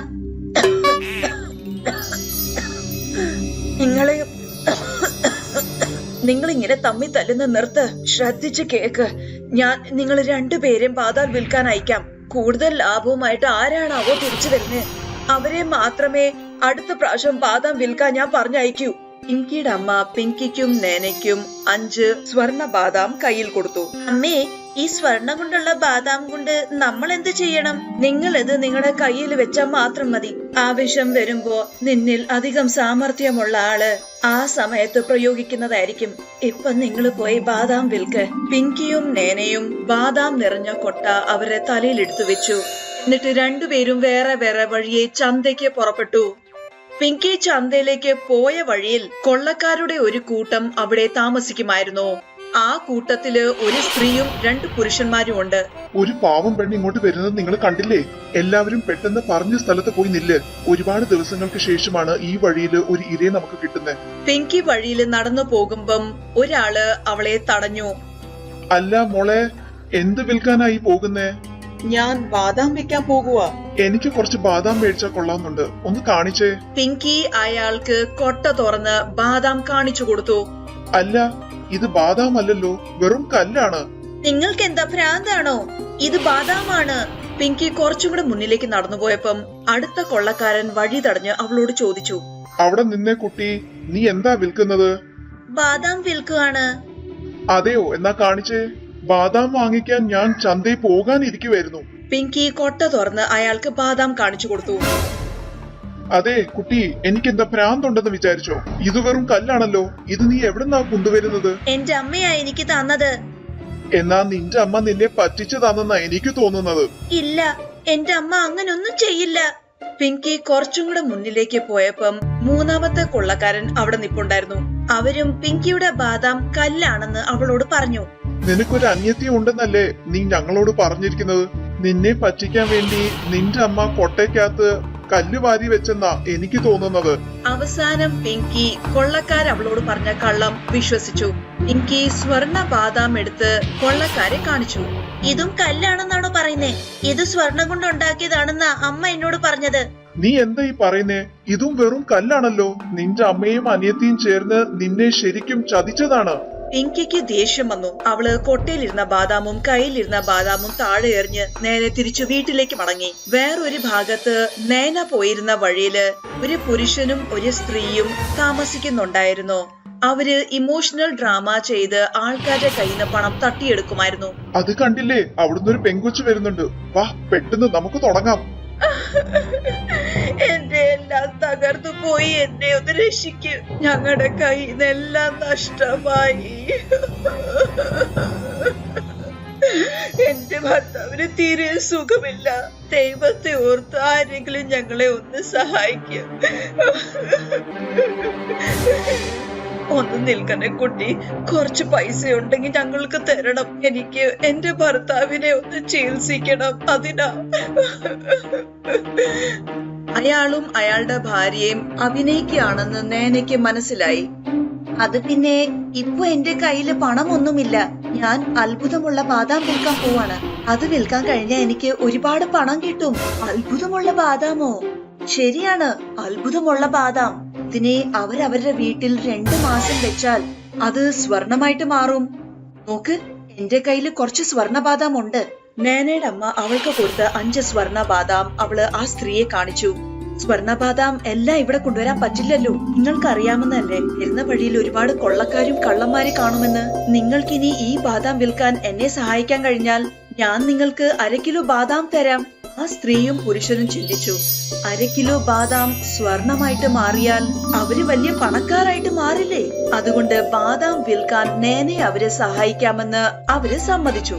ഇനി നിങ്ങൾ ഈ കൊട്ട തലയിലെടുത്ത് വെച്ച് ചന്തയ്ക്ക് പോകാം. ആ സ്ത്രീയും പുരുഷനും നേനയുടെ കൊട്ടയെടുത്ത് തലയിൽ വെച്ച് ചന്തയിലേക്ക് പോയി. ഞാൻ ഇവിടെ തന്നെ ഇരുന്നോളാം, നിങ്ങള് ഒച്ച വെച്ചാ മതി, ഞാൻ ചെയ്ത് കാണിക്കാം. അത്ഭുതമുള്ള ബാദാം വാങ്ങിച്ചോളൂ. അത്ഭുതമുള്ള ബാദാം, അത് സ്വർണമായിട്ട് മാറും. സ്ത്രീയും പുരുഷനും അത്ഭുതമുള്ള ബാദാം കിട്ടുന്നുള്ള അത്യാഗ്രഹത്തിൽ നേനയുടെ ബാദാം മുഴുവനും വിറ്റുകൊടുത്തു. ഇത് കാരണം നേനയ്ക്ക് നല്ല ലാഭമാണ് ഉണ്ടായത്. ഇത് പിടിച്ചോ, ഇത് നിങ്ങളുടെ 1/2 കിലോ ബാദാം. ഞാൻ നിങ്ങൾക്ക് വേണ്ടി മാറ്റി വെച്ചതായിരുന്നു. ഇത് നിങ്ങൾ വീട്ടിൽ കൊണ്ടുപോയിക്കോളൂ, എന്നിട്ട് 2 മാസം വരെ കാത്തിരുന്നാ മതി. ഇതുപോലെ നേന അവളുടെ സാമർഥ്യം കൊണ്ട് കള്ളന്മാരെ തന്നെ പറ്റിച്ചു. എന്നിട്ട് ഒരുപാട് പണവുമായിട്ട് അവള് തിരിച്ച് വീട്ടിലേക്ക് വന്നു. അപ്പൊ കൂട്ടുകാരെ, നിങ്ങൾക്കൊരു കാര്യം മനസ്സിലായി കാണും. ഇങ്കിയെയും നേനയും താരതമ്യം ചെയ്ത ആർക്കാണ് കൂടുതൽ ബുദ്ധിയുള്ളത്?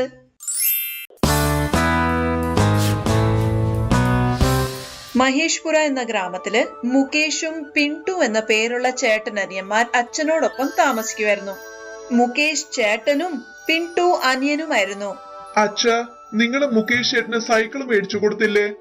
എനിക്കൊരു മോട്ടോർ സൈക്കിൾ മേടിച്ചു തരൂ. മോനെ, സൈക്കിൾ ഒരുപാട് വില കുറഞ്ഞതല്ലേ? മോട്ടോർ സൈക്കിളിന് വില അധികവും. എനിക്ക് അതൊന്നും അറിയേണ്ട കാര്യമില്ല. മോട്ടോർ സൈക്കിൾ കിട്ടുന്നവരെ ഞാൻ ഇവിടെ ആഹാരം ഒന്നും കഴിക്കാതിരുന്നോളാം. പിന്റുന്റെ ഈ വാശി കാരണം അവന്റെ അച്ഛന് അവന് വേണ്ടി ഒരു മോട്ടോർ സൈക്കിൾ മേടിച്ചു കൊടുക്കേണ്ടി വന്നു. മുകേഷിനാണെങ്കിൽ പഠിത്തത്തിൽ ഒട്ടും ശ്രദ്ധയില്ലായിരുന്നു.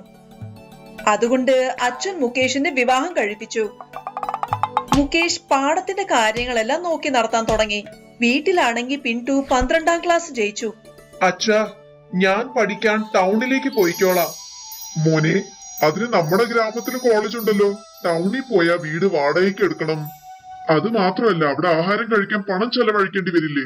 അച്ഛാ, എനിക്കതൊന്നും അറിയേണ്ട ആവശ്യമില്ല. എനിക്ക് ടൗണിൽ പോയേ പറ്റൂ. വേറെ വഴിയൊന്നും ഇല്ലാതെ പിന്റുന്റെ വാശിയുടെ മുമ്പിൽ അച്ഛന് തല കുനിക്കേണ്ടി വന്നു. കോളേജിൽ പഠിക്കാൻ വേണ്ടി പിന്റു ടൗണിലേക്ക് പോയി. പക്ഷെ ടൗണിലെ തിളങ്ങുന്ന ഭംഗി കണ്ടപ്പം പിന്റുവിന് പഠിത്തത്തിൽ ഒരു ശ്രദ്ധയില്ലാണ്ട് പോയി. ഏത് സമയത്തും സുഹൃത്തുക്കളോടൊപ്പം ബൈക്കിൽ ചുറ്റിക്കറങ്ങുമായിരുന്നു. ചിലപ്പോഴൊക്കെ സിനിമ ഹാളിൽ പടം കാണാൻ പോകും, ഇല്ലെങ്കിൽ സുഹൃത്തുക്കളോടൊപ്പം പാർട്ടി ചെയ്യുമായിരുന്നു. അങ്ങനെ ചുറ്റിക്കറങ്ങി കളിച്ചും ചിരിച്ചും പിന്റു 2 വർഷം കഴിച്ചു കൂട്ടി. ഒരു ദിവസം പിന്റുവിന്റെ അടുത്ത് മുകേഷിന്റെ കോള് വന്നു. പിന്റു, അച്ഛന്റെ ആരോഗ്യം ഒട്ടും ശരിയല്ല. നീ എത്രയും പെട്ടെന്ന് വീട്ടിൽ വരാൻ നോക്ക്. എന്നെ കൊണ്ട് വരാൻ പറ്റില്ല. ഞാൻ വളരെ ബിസിയാണ്. അവിടുത്തെ കാര്യം നിങ്ങൾ നോക്കിയാ മതി. മോനെ മുകേഷ്, എനിക്ക് പിന്റുവിനെ കാണണമെന്ന് വല്ലാത്ത ആഗ്രഹം തോന്നുന്നു. പിന്റു വീട്ടിൽ വന്നില്ല. വീട്ടിൽ അച്ഛൻ മരിച്ചുപോയി. ഒരു ദിവസം വീട്ടില് പിന്റുന്റെ ഫോൺ വന്നു. മുകേഷ്, നീ അയച്ച തുക എനിക്ക് തികയില്ലല്ലോ. ടൗണിലെ ചെലവ് എത്ര ആയിരിക്കും നിനക്ക് അറിയാവുന്നതല്ലേ? പിന്റു, എന്നെ കൊണ്ട് കഴിയാവുന്ന അത്രയും പണമാണ് നിനക്ക് അയക്കുന്നത്. ഈ പ്രാവശ്യം അസമയത്താണ് മഴ വന്നത്. പാടത്തുണ്ടായതെല്ലാം തകർന്നുപോയി. വീട്ടിൽ കഴിക്കാൻ ആഹാരം പോലുമില്ല. എന്തിനാ എന്നോട് ഇങ്ങനെ കള്ളം പറയുന്നത്? ഞാൻ ഈ പറഞ്ഞതൊന്നും കള്ളമല്ല പിന്റു. പിന്റു ഒരു പെങ്കൊച്ചിനോടൊപ്പം ഗ്രാമത്തിലുള്ളവരുടെ വീട്ടിലേക്ക് തിരിച്ചു വന്നു. അല്ല, ഇതെന്താ പിന്റു? എത്ര ദിവസത്തിന് ശേഷം നീ വന്നേ? നീ വിവാഹം കഴിച്ച വിവരം ഒന്നും പറഞ്ഞില്ലല്ലോ. അതെ ചേട്ടാ, ഞാൻ വിവാഹം കഴിച്ചു. മുകേഷിന്റെ കയ്യിൽ ഒരു കടലാസും കൊടുത്തിട്ട് പറഞ്ഞു, ചേട്ടാ, ഇതെന്റെ കോളേജിന്റെ ഒരു ഡോക്യുമെന്റ് ആണ്. ഇതില് വിരലടയാളം പതിക്കാമോ? പിന്റുവിന് വിശ്വാസം ഉള്ളതുകൊണ്ട് ഒന്നും ചോദിക്കാതെ മുകേഷ് അതില് വിരലടയാളം പതിപ്പിച്ചു. വളരെ നല്ല കാര്യം ചേട്ടാ. ഇനി നിങ്ങൾ നിങ്ങളുടെ ഭാര്യയോടൊപ്പം വീട്ടിൽ നിന്ന് ഇറങ്ങി തന്നാ മതി. ഈ കടലാസിൽ ഇംഗ്ലീഷിൽ വ്യക്തമായിട്ട് എഴുതിയിട്ടുണ്ട്, നിങ്ങൾ നിങ്ങളുടെ വീട്, പാടം എല്ലാം നിങ്ങളുടെ അനിയൻ പിന്റുവിന്റെ പേരിൽ എഴുതുവാന്ന്. എന്താ നീ പറയുന്ന പിന്റു? വെറുതെ ഇവിടെ നിന്ന് എന്റെ സമയം കളയാതെ നിങ്ങളുടെ ഭാര്യയെ വിളിച്ച് വീട്ടിൽ നിന്ന് ഇറങ്ങാൻ നോക്ക്. വരൂ രൂപ. പാവം മുകേഷും രൂപയും റോഡിന്റെ അരികിൽ കുടില് കെട്ടിയാണ് താമസിക്കുന്നത്. ഇനി നമ്മള് ചെലവിന് എന്ത് ചെയ്യും? നീ പേടിക്കണ്ട, ഞാൻ കാട്ടിൽ പോയി വിറക് വെട്ടിട്ട് വരാം. എന്നിട്ട് അതിനെ ചന്തയെ കൊണ്ടുവന്ന് വിൽക്കാം. അടുത്ത ദിവസം മുകേഷ് വിറക് വെട്ടാൻ കാട്ടിലേക്ക് പോയി. ഉച്ചവരെ വിറക് വെട്ടിയതിന് ശേഷം മുകേഷിന് നല്ല ദാഹം തോന്നി. എന്തൊരു ചൂടാണിത്! എന്റെ തൊണ്ടയാണെങ്കിൽ ശരിക്കും വരണ്ടു. കുടിക്കാൻ വെള്ളത്തിന് വേണ്ടി മുകേഷ് ആ കാട്ടിനകം മുഴുവനും അരിച്ചു പെറുക്കി.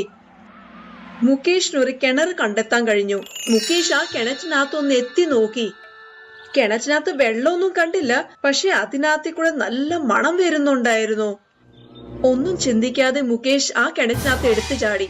ആ കിണറ്റിനകത്ത് ഒരു ചന്ദനമരം ഉണ്ടായിരുന്നു. ഞാൻ കേട്ടിരിക്കുന്നത് ചന്ദനത്തടിക്ക് നല്ല വിലയുണ്ടെന്നാണല്ലോ. മുകേഷ് ആ ചന്ദനമരത്തിൽ നിന്നും കുറച്ച് തടി വെട്ടിയെടുത്ത് ചന്തയിൽ വിൽക്കാൻ പോവുമായിരുന്നു. ചന്ദനത്തടിക്കാണെങ്കിലോ 50,000 രൂപയാണ് വില. മുകേഷിന് ഒരുപാട് സന്തോഷം തോന്നി. എന്നിട്ട് വീട്ടിലേക്ക് മടങ്ങി. അതിനുശേഷം മുകേഷ് ആ ചന്ദനത്തടിയിൽ കുറച്ച് തടിയെടുത്ത് ചന്തയെ കൊണ്ടുപോയി എന്നും വിൽക്കുമായിരുന്നു. അധികം വൈകാതെ മുകേഷ് വലിയൊരു വീട്, പാടം, പിന്നെ ഒരു ട്രാക്ടറും മേടിച്ചു. അവിടെ പിന്റൂണാണെങ്കിലോ പാടത്ത് പണിയെടുക്കുന്നതിനെ കുറിച്ചൊന്നും അറിഞ്ഞൂടാ. അതുകൊണ്ട് അവൻ ആ പാടം അങ്ങ് വിറ്റു. കുറച്ചു ദിവസം കഴിഞ്ഞ് പാടം വിറ്റന്റെ പൈസയും തീർന്നു. മര്യാദയ്ക്ക് പൈസ ഉണ്ടാക്കിക്കൊണ്ടുവാ, ഇല്ലെങ്കിൽ നമുക്കങ്ങ് പിരിയാം. മുകേഷ് ഒരു പണക്കാരനായ വിവരം പിന്റു എങ്ങനെയോ അറിഞ്ഞു. ഒരു രാത്രിയില് ആരും കാണാതെ പിന്റു മുകേഷിന്റെ വീടിന്റെ അരികിലെത്തി. മുകേഷും അയാളുടെ ഭാര്യയും ഒരുമിച്ചിരുന്ന് ആഹാരം കഴിക്കുമായിരുന്നു. ജനലിന്റെ അരികിൽ നിന്ന് പിന്റു അവരുടെ സംസാരം കേട്ടുകൊണ്ട് നിന്നു. നമുക്കിതെല്ലാം നേടാൻ കഴിഞ്ഞത് കാട്ടിലെ കിണറ്റിനകത്തെ ചന്ദനമരം കാരണം മാത്രമാണ്. കാട്ടിലൊരു സ്വാമിയെ കണ്ടായിരുന്നു. അദ്ദേഹം എന്നോട് പറഞ്ഞത് ആ ചന്ദനമരത്തിന് അത്ഭുതമുണ്ടെന്നാണ്. ഓ, അങ്ങനാണോ? കാട്ടിലെ കിണറ്റിനകത്തെ ചന്ദനത്തിന്റെ മരം. പിന്റു ആ കാട്ടിനകത്ത് പോയി. എന്നിട്ട് അന്വേഷിച്ച് ആ കിണറ്റിന്റെ അവിടെ വരെ എത്തി. ആ നിൽക്കുന്നതല്ലേ ചന്ദനത്തിന്റെ മരം? പിന്റു കിണറ്റിനകത്ത് എടുത്തു ചാടി. പക്ഷെ ആ ചന്ദനമരം അവിടുന്ന് മാഞ്ഞു പോയി. എന്നിട്ട് ആ കിണർ മുഴുവനും വെള്ളം കൊണ്ടങ്ങ് നിറഞ്ഞു. പക്ഷെ പിന്റൂണാണെങ്കിൽ നീന്താൻ അറിയത്തില്ല. അതുകൊണ്ട് അവൻ ആ കിണറ്റിനകത്ത് മുങ്ങിച്ചത്തു. ജഗ്ഗു വളരെ പരിശ്രമിക്കുന്നതും ആത്മാർത്ഥതയുള്ള ഒരു വിറക് വെട്ടുകാരനായിരുന്നു. പക്ഷേ അയാൾക്ക് ഒരുപാട് പ്രാരാബ്ധങ്ങൾ ഉണ്ടായിരുന്നു. അയാൾ ഒരു ചെറിയ കുടിലിൽ അയാളുടെ ഭാര്യ ഗൗരിയോടൊപ്പം താമസിക്കുമായിരുന്നു. വീട്ടിലെ ആഹാരമെല്ലാം തീർന്നു. ഇനി നാളെ ഞാൻ എങ്ങനെ ആഹാരം ഉണ്ടാക്കും? അത്യാഗ്രഹമുള്ള അവരുടെ അയൽക്കാരി എപ്പോഴും ഇവരുടെ ദാരിദ്ര്യത്തെക്കുറിച്ച് പറഞ്ഞ് കളിയാക്കുമായിരുന്നു. എന്തിനാ ഇത്രയും രുചിയില്ലാത്ത ആഹാരം കഴിക്കുന്നത്? ഈ ആഹാരം ഞങ്ങളുടെ വീട്ടിലെ പശു പോലും കഴിക്കില്ലല്ലോ. അയൽക്കാരിയുടെ ഈ സംസാരം കേട്ടിട്ട് അവർക്ക് ഒരുപാട് സങ്കടം ഉണ്ടാകുമായിരുന്നു. ഞാൻ കാട്ടിലേക്ക് പോയി മരക്കഷ്ണങ്ങളെല്ലാം കൊണ്ടുവരാം. നീ അത് കൊണ്ടുപോയി മാർക്കറ്റിൽ അത് വിറ്റ് കാശാക്കി കൊണ്ടുവരികയാണെങ്കിൽ പലചരക്ക് സാധനങ്ങൾ വാങ്ങിക്കാം.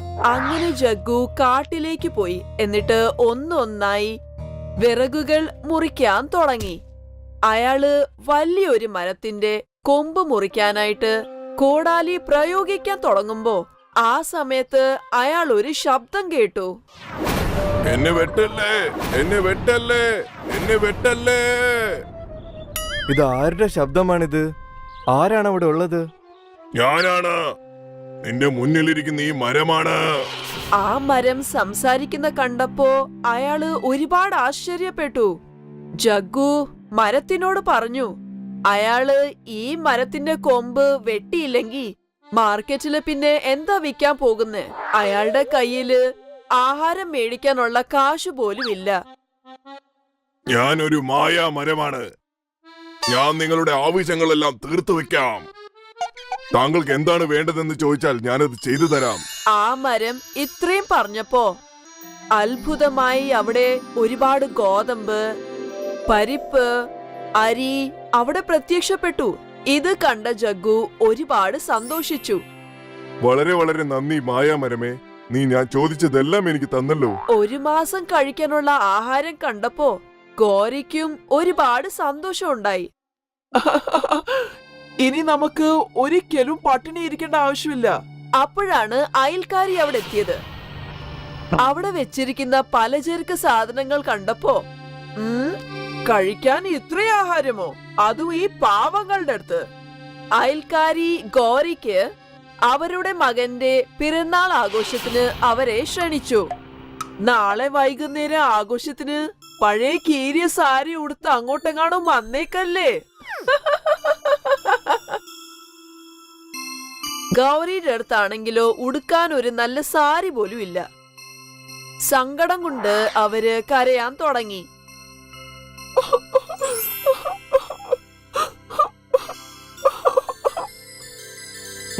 കരയല്ലേ ഗൗരി? ഭാര്യയ്ക്ക് പുതിയൊരു സാരി എങ്ങനെയാ മേടിച്ചു കൊടുക്കുന്നേന്ന് ആലോചിച്ച് ജഗ്ഗു ഒരുപാട് വിഷമിച്ചു. ഇതിനെക്കുറിച്ച് ചിന്തിച്ചോണ്ടിരുന്ന ജഗ്ഗു കാട്ടിലെത്തി. അത്ഭുതമുള്ള ആ മരം അയാളോട് ചോദിച്ചു, എന്തിനാ ഇങ്ങനെ വിഷമിക്കുന്നേന്ന്. എന്റെ ഭാര്യയുടെ കയ്യിൽ നല്ലൊരു സാരി പോലും ഇല്ല. ഞാൻ അവൾക്ക് നല്ലൊരു സാരി എവിടെ നിന്നാണ് കൊണ്ടുപോയി കൊടുക്കുന്നത്? ഓ, ഇത്രേ ഉള്ളൂ കാര്യം. താങ്കൾ എന്താണ് വേണ്ടതെന്ന് ചോദിച്ചാൽ അതെല്ലാം ഞാൻ തരാം. അത്ഭുതമുള്ള ആ മരം ഇത്രയും പറഞ്ഞപ്പോ അവിടെ ഒരു സാരി പ്രത്യക്ഷപ്പെട്ടു. പുതിയ സാരി കണ്ടപ്പോ ജഗ്ഗുവിന് ഒരുപാട് സന്തോഷം ഉണ്ടായി. ആ അത്ഭുത മരത്തിനോട് ജഗ്ഗു നന്ദി പറഞ്ഞു. എന്നിട്ട് സാരി എടുത്ത് ജഗ്ഗു വീട്ടിലേക്ക് പോയി. പുതിയ സാരി കണ്ടപ്പോ ഗൗരി ഒരുപാട് സന്തോഷിച്ചു. ആ സാരി ഉടുത്ത ഗൗരി ജഗ്ഗുവിനോടൊപ്പം അയൽക്കാരുടെ വീട്ടിലെ ആഘോഷത്തിന് പങ്കെടുക്കാൻ പോയി. ഇത്രയും ഭംഗിയുള്ള സാരി ഗൗരി ഉടുത്തേക്കുന്ന കണ്ടപ്പോ ആഘോഷത്തിന് പങ്കെടുക്കാൻ വന്ന എല്ലാ അതിഥികളും ഗൗരിയെ ഒരുപാട് പ്രശംസിച്ചു.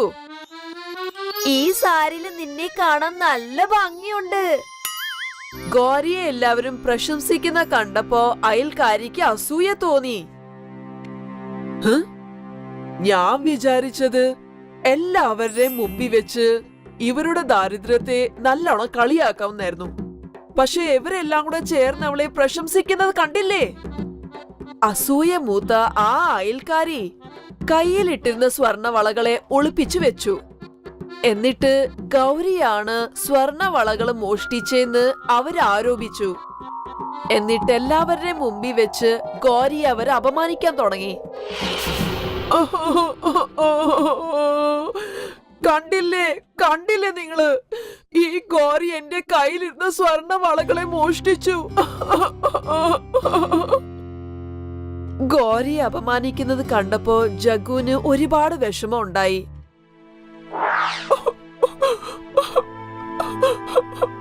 ഇത്രയും വിലപിടിപ്പുള്ള വളകള് എങ്ങനെ നമ്മള് തിരിച്ചു കൊടുക്കുന്നേ? കേട്ട് വിഷമിച്ച് ജഗ്ഗു കാട്ടിലേക്ക് പോയി ആ അത്ഭുത മരത്തിനോട് ഈ വിവരങ്ങളെല്ലാം പറഞ്ഞു. എന്നിട്ട് ഒരുപാട് കരഞ്ഞു. അത്രയും വിലമതിപ്പുള്ള വള ഞാൻ എവിടെ നിന്നാണ് വാങ്ങിച്ചു കൊടുക്കുക? ആ മരം ഒന്ന് പുഞ്ചിരിച്ചു.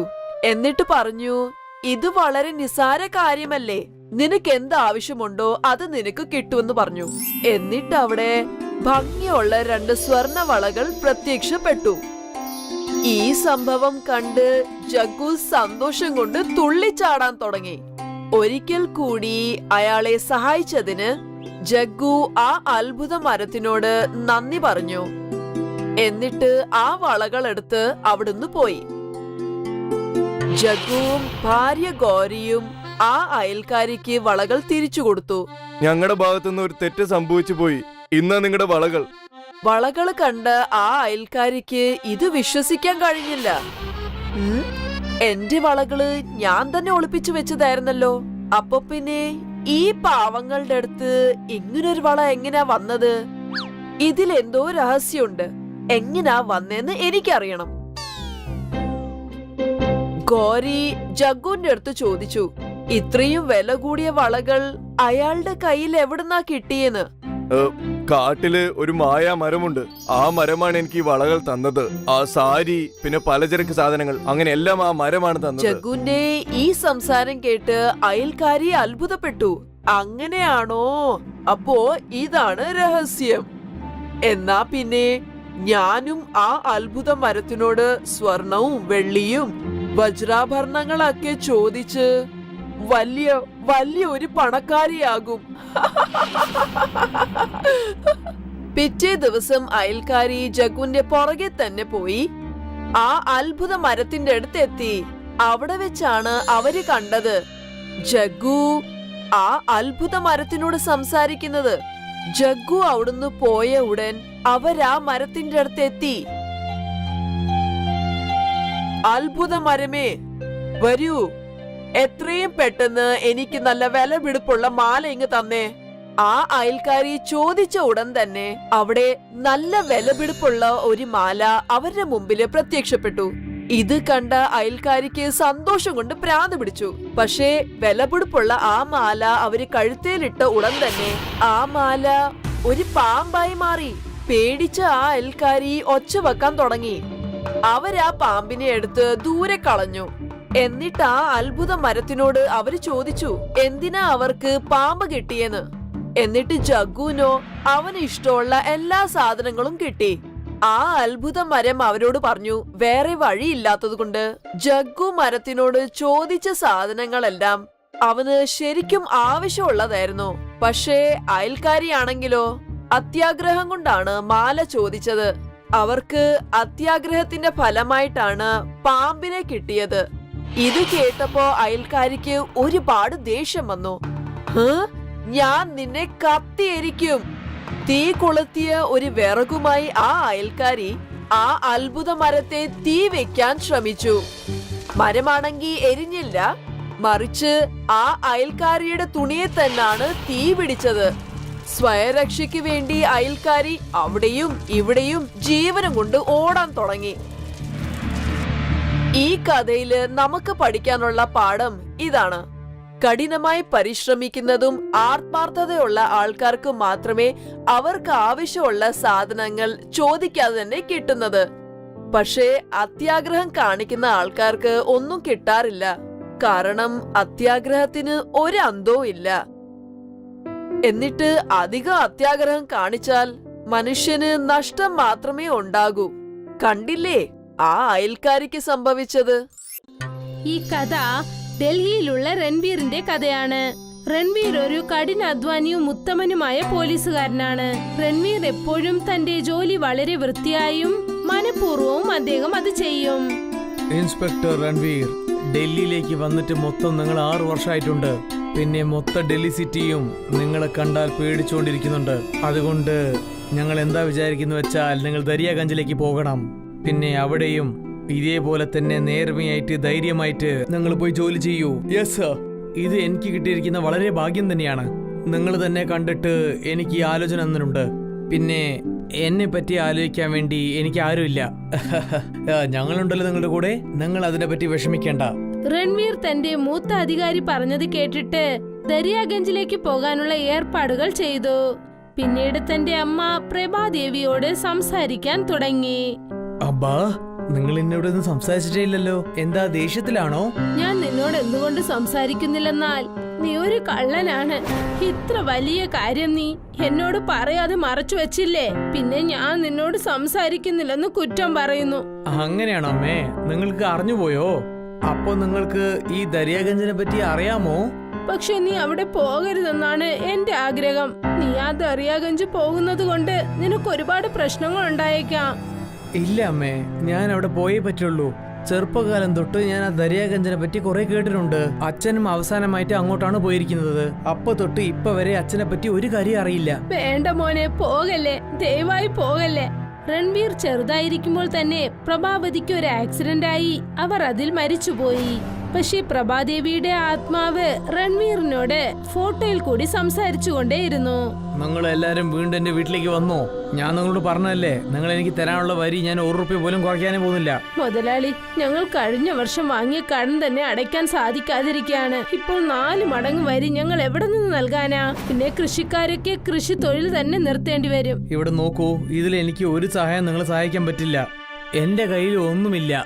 കൃഷിക്കാർക്ക് എല്ലാവർക്കും മനസ്സിലായി, അതായത് ജഗത്തിനോട് സംസാരിക്കുന്നത് കൊണ്ട് യാതൊരു പ്രയോജനവും ഇല്ലെന്ന്. പിന്നെ അവരെല്ലാരും കൂടി ഒന്നിച്ചു ചേർന്ന് ധരംവീറിനെ കാണാനായി ചെന്നു. അദ്ദേഹം ദരിയാഗഞ്ചിന്റെ വളരെ വലിയ ആളാണ്, പിന്നെ ജനങ്ങളുടെ തലവനുമാണ്. ഒരു പക്ഷെ നിങ്ങൾക്ക് കൃഷി ചെയ്യണമെങ്കിൽ ഞാൻ പറയാൻ നിങ്ങൾ കേട്ടേ പറ്റുള്ളൂ. ദരിയാഗഞ്ചിന്റെ ഒറ്റൊരു മുതലാളി. അതുകൊണ്ട് ഞാൻ എന്ത് പറഞ്ഞാലും നിങ്ങൾ അത് ചെയ്തേ പറ്റുള്ളൂ. ഇതിൽ ഞങ്ങൾക്ക് യാതൊരു നല്ലതും ഉണ്ടായില്ല. അപ്പോഴാണ് ധരംവീർ 2 റൗഡികളെ അവിടേക്ക് വിളിച്ചത്. അവരെ വിളിച്ചിട്ട് എന്തു പറഞ്ഞെന്നാൽ, ഇവിടെ ഉള്ളവരെല്ലാരും അടിച്ചു പുറത്തേക്കാക്ക്. ഇനി ഞാൻ ഇവരെ ആരും കാണാൻ പാടില്ല. 2 റൗഡികൾ വന്ന് ആ ജനങ്ങളെ വീട്ടിൽ നിന്നും പുറത്തേക്ക് വിരട്ടി. കടക്ക് പുറത്ത്. എവിടുന്നാ വന്ന് ഭിക്ഷ എടുക്കാൻ ഇങ്ങോട്ട് വന്നിരിക്കുന്നത്? കൃഷിക്കാരെല്ലാം വളരെ വേദനയോടെ ആ സ്ഥലത്തു നിന്നും പോയി. അന്നാണ് രൺവീർ ദരിയാഗഞ്ചിലേക്ക് പോസ്റ്റിംഗ് വാങ്ങിയത്. ചേട്ടാ, ദരിയാഗഞ്ച് പോയാലോ? ആ, തീർച്ചയായിട്ടും പോവാൻ ചേട്ടാ. 30 രൂപ തന്നാ മതി. അതിനിടയ്ക്ക് അവിടേക്ക് കുറച്ച് റൗഡികൾ വന്നു. രൺവീറെ ഒരു പാവപ്പെട്ടവനാണെന്ന് കരുതി അവന്റെ അടുത്ത് നിന്നും കാശ് വാങ്ങിക്കാനായി ശ്രമിച്ചു. 30 രൂപയല്ല, 300 രൂപ. പക്ഷെ ഇവര് 30 രൂപയല്ലേ പറഞ്ഞത്?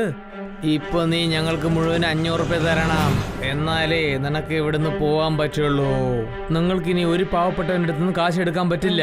റൗഡികളെല്ലാം കൂടി രൺവീറിനെ വളരെ മോശമായി പെരുമാറി. നീ എങ്ങനെ ഞങ്ങൾക്ക് കാശ് തരാതെ ഇവിടുന്ന് പോവെന്ന് ഞാൻ നോക്കട്ടെ. നിങ്ങൾ ചെയ്യുന്നത് വളരെ തെറ്റാണ്. ഇതൊരു വലിയ അന്യായം തന്നെയാണ്. ആരെങ്കിലും എന്നെ രക്ഷിക്കൂ, ആരെങ്കിലും എന്നെ രക്ഷിക്കൂ. രൺവീർ എല്ലാരോടും സഹായം ചോദിച്ചു, പക്ഷെ ആരും തന്നെ മുന്നോട്ട് വന്ന് സഹായിക്കാൻ തയ്യാറായില്ല.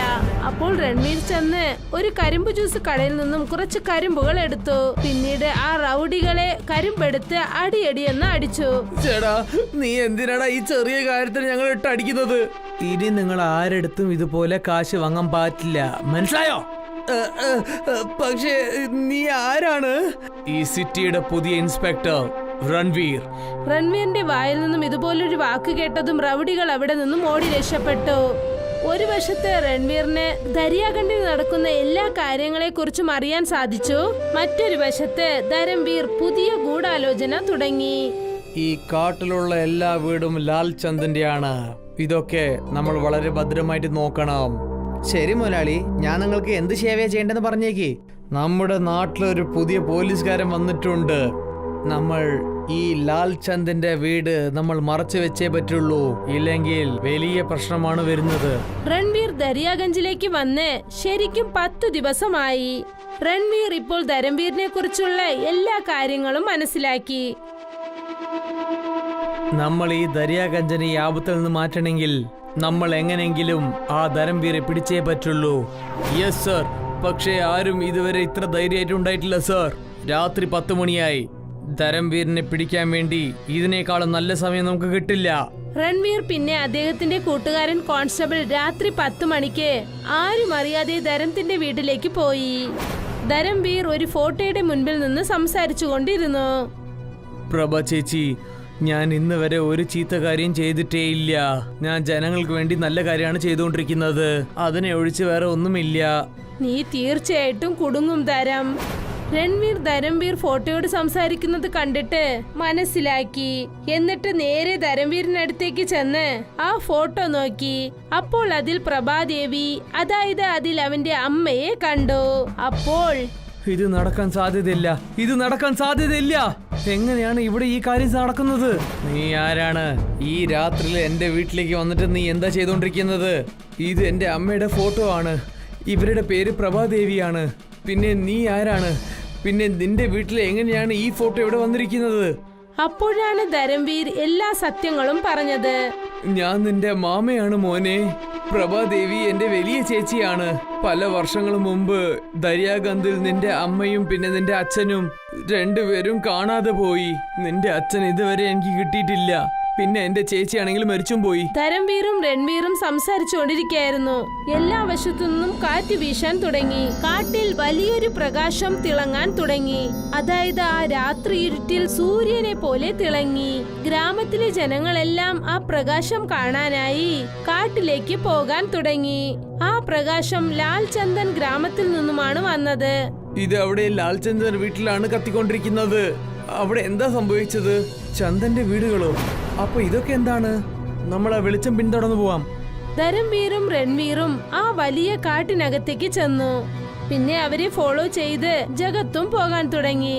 അവിടെ ചെന്ന് അവർ നോക്കി, ആ ലാൽ ചന്ദിന്റെ ഗ്രാമം കാറ്റത്ത് പറന്നുകൊണ്ടിരുന്നു. ധരംവീർ പിന്നെ രൺവീർ രണ്ടുപേരും വളരെ സങ്കടത്തോടെ നോക്കി. മൊത്തം ലാൽ ചന്ദൻ ഗ്രാമവും അവർക്ക് കാറ്റുപോലെ തോന്നി.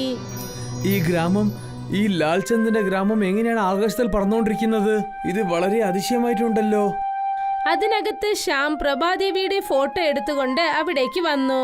അത് നന്നായി തിളങ്ങിക്കൊണ്ടിരുന്നു. മുതലാളി, ഈ ഫോട്ടോ മിന്നിക്കൊണ്ടിരിക്കുകയാണ്. അമ്മയാണ് എന്തോ പറയണമെന്ന് വിചാരിക്കുന്നുണ്ട്. തരൂ, ആ ഫോട്ടോ എന്റെ അടുത്ത് തരൂ. ഈ ലാൽചന്ദ് ഗ്രാമത്തിനുള്ള അവകാശം ദരിയാഗഞ്ച് ഗ്രാമത്തിലുള്ള വ്യവസായികൾക്കും നിനക്കും മാത്രമാണുള്ളത്. കുറച്ചു വർഷങ്ങൾക്ക് മുമ്പ് എല്ലാം തന്നെ നിന്റെ അമ്മാവൻ നമ്മുടെ കൈക്കൽ നിന്നും പിടിച്ചു വാങ്ങി. ഇപ്പോൾ ആ കള്ളത്തരം ഞാൻ എല്ലാരെയും അറിയിപ്പിക്കുന്നതാണ്. പ്രഭാദേവി ഫോട്ടോയിലിരുന്നു കൊണ്ട് ഇത് പറഞ്ഞതും തന്നെ അവിടെ ഉണ്ടായിരുന്ന ലാൽ ചന്ദൻ മരം വിലങ്ങുകളായി മാറി.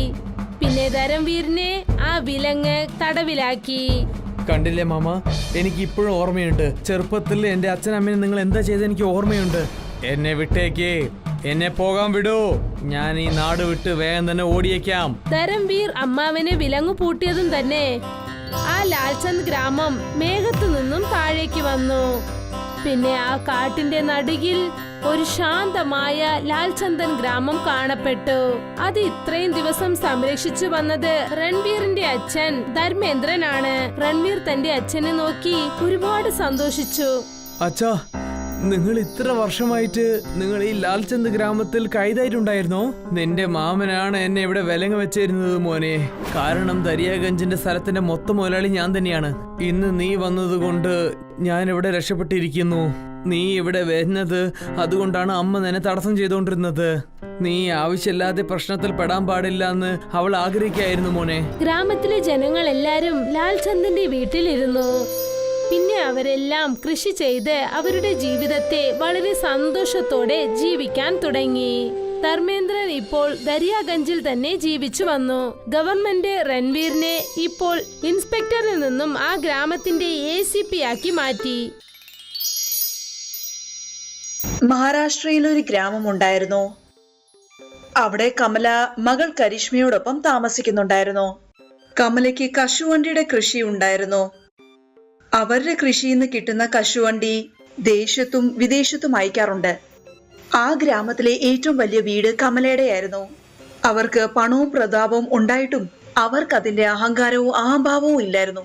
അവര് എല്ലാ വർഷവും അടുത്തുള്ള ഗ്രാമത്തിലെ പാവങ്ങൾക്ക് വസ്ത്രങ്ങൾ ദാനമായിട്ട് കൊടുക്കും. അതുമല്ലാതെ ഗ്രാമത്തിൽ ചിലപ്പോഴൊക്കെ അന്നദാനം നടത്താറുണ്ടായിരുന്നു. അമ്മേ, നമുക്ക് ഇത്രയും പണം എവിടുന്നാ കിട്ടിയത്? നിങ്ങൾക്ക് എവിടുന്നെങ്ങാനും സ്വർണത്തിന്റെ ഖജനാവ് കിട്ടിയതായിരുന്നു? അങ്ങനൊന്നും അല്ല മോളെ. നിന്റെ അച്ഛനും പിന്നെ നിന്റെ മുത്തശ്ശനും അധ്വാനിക്കുന്ന കൃഷിക്കാരായിരുന്നു.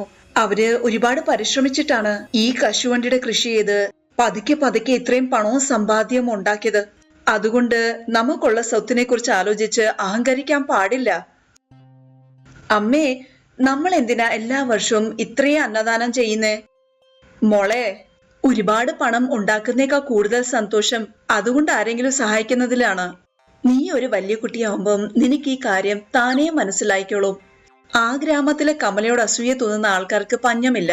ഗ്രാമത്തില് ബൻവാരി എന്ന പേരുള്ള കൃഷിക്കാരനുണ്ടായിരുന്നു. അവൻ പാടത്ത് കരിമ്പിന്റെ കൃഷിയായിരുന്നു ചെയ്തത്. ഈ പ്രാവശ്യം കരിമ്പിന്റെ വിളവ് വളരെ കുറവായിരുന്നു. അവിടെ അണ്ടിപ്പരിപ്പിന്റെ വിളവ് കണ്ടില്ലേ? ഈ വർഷം വളരെ നല്ലതായിരുന്നു. അമ്മയും മോളും ഇത്രയും പണം വെച്ചോണ്ട് എന്ത് ചെയ്യാനാ ഉദ്ദേശിക്കുന്നതെന്നാ മനസ്സിലാവാത്തെ. നിനക്ക് എന്തിനാ അവരോട് ഇത്രയും അസൂയ തോന്നുന്നേ? കഴിഞ്ഞ മാസമായിരുന്നില്ലേ അവരെല്ലാവർക്കും വേണ്ടി ഇവിടെ അന്നദാനം നടത്തിയത്? കമല നല്ലൊരു സ്ത്രീയാണ്. ദാനം കൊടുക്കുന്നെല്ലാം വെറുതെ കാണിക്കാനാ. അമ്മയും മോളും ഒരുപാട് പണം ഒളിപ്പിച്ചു വെച്ചിട്ടുണ്ടെന്നുള്ളത് ഉറപ്പാണ്. അന്ന് കമല കാർ ഓടിച്ചോണ്ട് തിരിച്ചു വീട്ടിലേക്ക് വരുമായിരുന്നു. റോഡിന് നടുക്കൊരു കുഴി ഉണ്ടായിരുന്നു. അതിനകത്ത് വെള്ളം നിറഞ്ഞു കിടപ്പുണ്ട്. കാറിന്റെ ഒരു ചക്രം ആ കുഴിയിൽ വീണു. കുഴിക്കകത്തുള്ള അഴുക്ക് വെള്ളം കുറച്ച് ബൻവാരിയുടെ ഷർട്ടിൽ തെറിച്ചു. കമല എത്രയും പെട്ടെന്ന് വണ്ടി നിർത്തി. എന്നിട്ട് ബൻവാരിയോട് മാപ്പ് ചോദിച്ചു. നിങ്ങൾ എന്നോട് ക്ഷമിക്കണം ബൻവാരി ചേട്ടാ. വഴിയിൽ കുഴിയുള്ളത് ഞാൻ ശ്രദ്ധിച്ചില്ലായിരുന്നു. അതൊന്നും സാരമില്ല. കമല അവിടുന്ന് പോയപ്പം ബൻവാരി അവന്റെ കൂട്ടുകാരനോട് പറഞ്ഞു, അവരോട് എന്റെ പ്രതികാരം വീട്ടുന്നവരെ എന്റെ തുണിയെ നീ കറ ഞാൻ കഴുകി കളയാൻ പോകുന്നില്ല. നീ ഇത് എന്ത് വിഡ്ഢിത്തോ വിളിച്ചു പറയുന്നേ? അവര് വണ്ടിയിൽ നിന്ന് ഇറങ്ങി നിന്നോട് മാപ്പ് ചോദിച്ചില്ലേ? വെറുതെ എന്തിനാ ദേഷ്യപ്പെടുന്നേ? നീ മിണ്ടാതിരിക്കെ, എന്നിട്ട് വീട്ടിലേക്ക് പോ. ബൻവാരിക്ക് നദിയുടെ അപ്പുറത്ത് ആരും പോകാത്തൊരു സ്ഥലത്തുള്ള ദുർമന്ത്രവാദിയെ പരിചയമുണ്ടായിരുന്നു. അയാൾക്ക് പലതരത്തിലെ മാന്ത്രിക ശക്തികൾ ഉണ്ടായിരുന്നു. ബൻവാരി മന്ത്രവാദിയോട് പറഞ്ഞു, എന്റെ ഗ്രാമത്തിൽ കമല എന്ന പേരുള്ള സ്ത്രീ താമസിക്കുന്നു. അവരുടെ അണ്ടിപ്പരിപ്പിന്റെ കൃഷി എനിക്ക് എങ്ങനെയെങ്കിലും നശിപ്പിക്കണം. എന്റെ കയ്യിലുള്ള കറുത്ത വെള്ളം കൊണ്ടുപോകും. ഏതെങ്കിലും പാടത്ത് ആ വെള്ളം തളിച്ച ആ മണ്ണ് കത്തി ചാമ്പലാകും. ചാമ്പലായി മാറിയ മണ്ണിലൊന്നും അണ്ടിപ്പരിപ്പിന്റെ കൃഷി ചെയ്യാൻ പറ്റില്ല. ബൻവാരി മാന്ത്രികന്റെ വെള്ളവും കൊണ്ട് കമലയുടെ പാടത്തു പോയി. എന്നിട്ട് ആ പാടത്ത് മുഴുവനും ആ വെള്ളം കുടഞ്ഞു. അടുത്ത ദിവസം തന്നെ മാന്ത്രികന്റെ വെള്ളത്തിന്റെ ശക്തി കണ്ടു. കശുവണ്ടിയുടെ മരങ്ങളെല്ലാം കറുത്ത് കരിഞ്ഞുപോയി. കരിഷ്മ പാടത്തു പോയപ്പം കണ്ടത് കരിഞ്ഞ മരങ്ങളായിരുന്നു. കണ്ട കാര്യങ്ങളെല്ലാം അവള് ചെന്ന് അമ്മയോട് പറഞ്ഞു. മരങ്ങളെല്ലാം ഇങ്ങനെ ഉണങ്ങിപ്പോയേ? മണ്ണിൽ ആരോ എന്തോ കലർത്തിട്ടുണ്ട്, ഉറപ്പാണ്. കമല പാടത്തു പോയി അവിടെയുള്ള മണ്ണ് പരിശോധിച്ചു. മണ്ണില് ചാരം കൂടിയിട്ടുണ്ടല്ലോ. ആരോ ദുർമന്ത്രം ചെയ്തിട്ടുണ്ടെന്ന് തോന്നുന്നു. നമ്മുടെ സ്ഥലത്ത് ഇതുപോലത്തെ മണ്ണൊന്നും എങ്ങും കിട്ടാറുമില്ല. ഇനി നമ്മൾ എന്ത് ചെയ്യും അമ്മേ? നീ വിഷമിക്കേണ്ട മോളെ. നിന്റെ അച്ഛൻ മരിക്കുന്നതിന് മുൻപ് കൃഷിയെക്കുറിച്ച് ഒരു പുസ്തകം എഴുതിയായിരുന്നു. കമലയ്ക്ക് പുസ്തകം വായിച്ചപ്പോഴറിഞ്ഞ് ചാരം അധികം ഉള്ള മണ്ണില് ചന്ദനത്തിന് കൃഷി ചെയ്യാൻ പറ്റുമെന്ന്. അടുത്ത ദിവസം തന്നെ കമല അവരുടെ പാടത്ത് ചന്ദനത്തിന്റെ വിത്തിട്ടു. കുറച്ച് മാസങ്ങൾക്ക് ശേഷം ചന്ദനം കിളിച്ച് വലുതായി. ചന്ദനമരം വിറ്റപ്പം കമലയ്ക്ക് കശുവണ്ടിയേക്കാൾ ഇരട്ടി ലാഭമുണ്ടായി. അവര് ഗ്രാമത്തിൽ വലിയൊരു അന്നദാനം നടത്തി. എന്നിട്ട് പാവങ്ങൾക്ക് ആവശ്യമുള്ള സാധനങ്ങൾ ദാനമായി കൊടുത്തു. ഗ്രാമത്തിലെ ആൾക്കാര് കമല ചെയ്തതെല്ലാം ഒരുപാട് പ്രശംസിച്ചു. നാട്ടുകാരുടെ ഇടയില് കമലയെ കുറിച്ചുള്ള നല്ല സംസാരം കേട്ടപ്പം ബൻവാരിക്ക് തീരെ സഹിക്കാൻ പറ്റിയില്ല. ദേഷ്യത്തിൽ അയാൾ ദുർമന്ത്രവാദിയുടെ അരികിൽ ചെന്നു. എന്നിട്ട് മന്ത്രവാദിയുടെ കഴുത്തിൽ കയറി പിടിച്ചു. എടാ, നിന്റെ വെള്ളം പാടത്ത് ഉപയോഗിച്ച കമല നശിച്ചു പോകുന്നല്ല പറഞ്ഞേ. പക്ഷെ അവള് പഴയതിനേക്കാൾ കൂടുതൽ പണക്കാരിയായി. മര്യാദക്ക് എന്റെ കഴുത്ത് വിട്. ഇതില് എന്റെ തെറ്റ് ഒന്നും തന്നെ ഇല്ല. അണ്ടിപ്പരിപ്പിന്റെ കൃഷി നശിപ്പിക്കണമെന്ന് മാത്രമല്ലേ നീ പറഞ്ഞുള്ളൂ. ഞാൻ അത് മാത്രമേ ചെയ്തുള്ളൂ. എനിക്ക് അറിയാമായി ആ സ്ഥാനത്ത് തന്നെ ചന്ദനത്തിന്റെ കൃഷി ചെയ്ത് വലിയ പണക്കാരിയാകുമെന്ന്. മര്യാദക്ക് എന്നെ പണം തിരിച്ചതാ. ബൻവാരിയുടെ പണം തിരിച്ചു കൊടുക്കാൻ ആ ദുർമന്ത്രവാദി സമ്മതിച്ചില്ല. അവര് തമ്മില് വഴക്കുണ്ടായി. മന്ത്രവാദി കയ്യിലിരുന്ന ഭസ്മം ബൻവാരിയുടെ ദേഹത്തെറിഞ്ഞു. എന്നിട്ട് ബൻവാരി കത്തിയെരിഞ്ഞ് ചാമ്പലായി മാറി.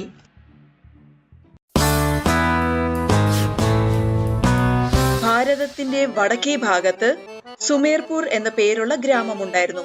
അവിടെ പിങ്കിയും നേനയും അവരുടെ അമ്മയോടൊപ്പം താമസിക്കുമായിരുന്നു. അവരുടെ അച്ഛൻ കുറച്ചു ദിവസം മുൻപാണ് മരിച്ചത്. നേനയുടെ അച്ഛന് ബാദാമിന്റെ തോട്ടം തന്നെ ഉണ്ടായിരുന്നു. കുട്ടികളെ, നിങ്ങളുടെ അച്ഛൻ ഇപ്പൊ നമ്മുടെ കൂടെ ഇല്ല. നിങ്ങൾ രണ്ടുപേരിൽ ഒരാൾക്കായിരിക്കും ബാദാം ചന്തയെ കൊണ്ടുപോകാനുള്ള ചുമതല.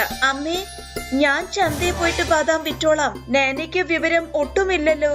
അവൾക്കാണെങ്കിൽ കണക്ക് കൂട്ടാനും അറിയില്ല. ഓഹോ, നിന്റെ കണക്കിന്റെ കാര്യമൊന്നും പറയണ്ട അമ്മേ. ബാദാം വിൽക്കാൻ ഞാൻ പോകാം. എനിക്ക് ആമ്പിള്ളാരെ മാത്രമേ ശ്രദ്ധിക്കുള്ളൂ. ഇവള് വഴിയിലെങ്ങാനും ചെറുക്കനെ കണ്ട പിന്നെ ബാദാമും ചന്തയൊക്കെ അവള് മറക്കും. പിന്നെ നീ വെറും പാവമല്ലേ. അമ്മയോട് ടിങ്കുനെ കുറിച്ച് പറയട്ടെ. എന്നാ പറ, എന്തു പറയാനാ?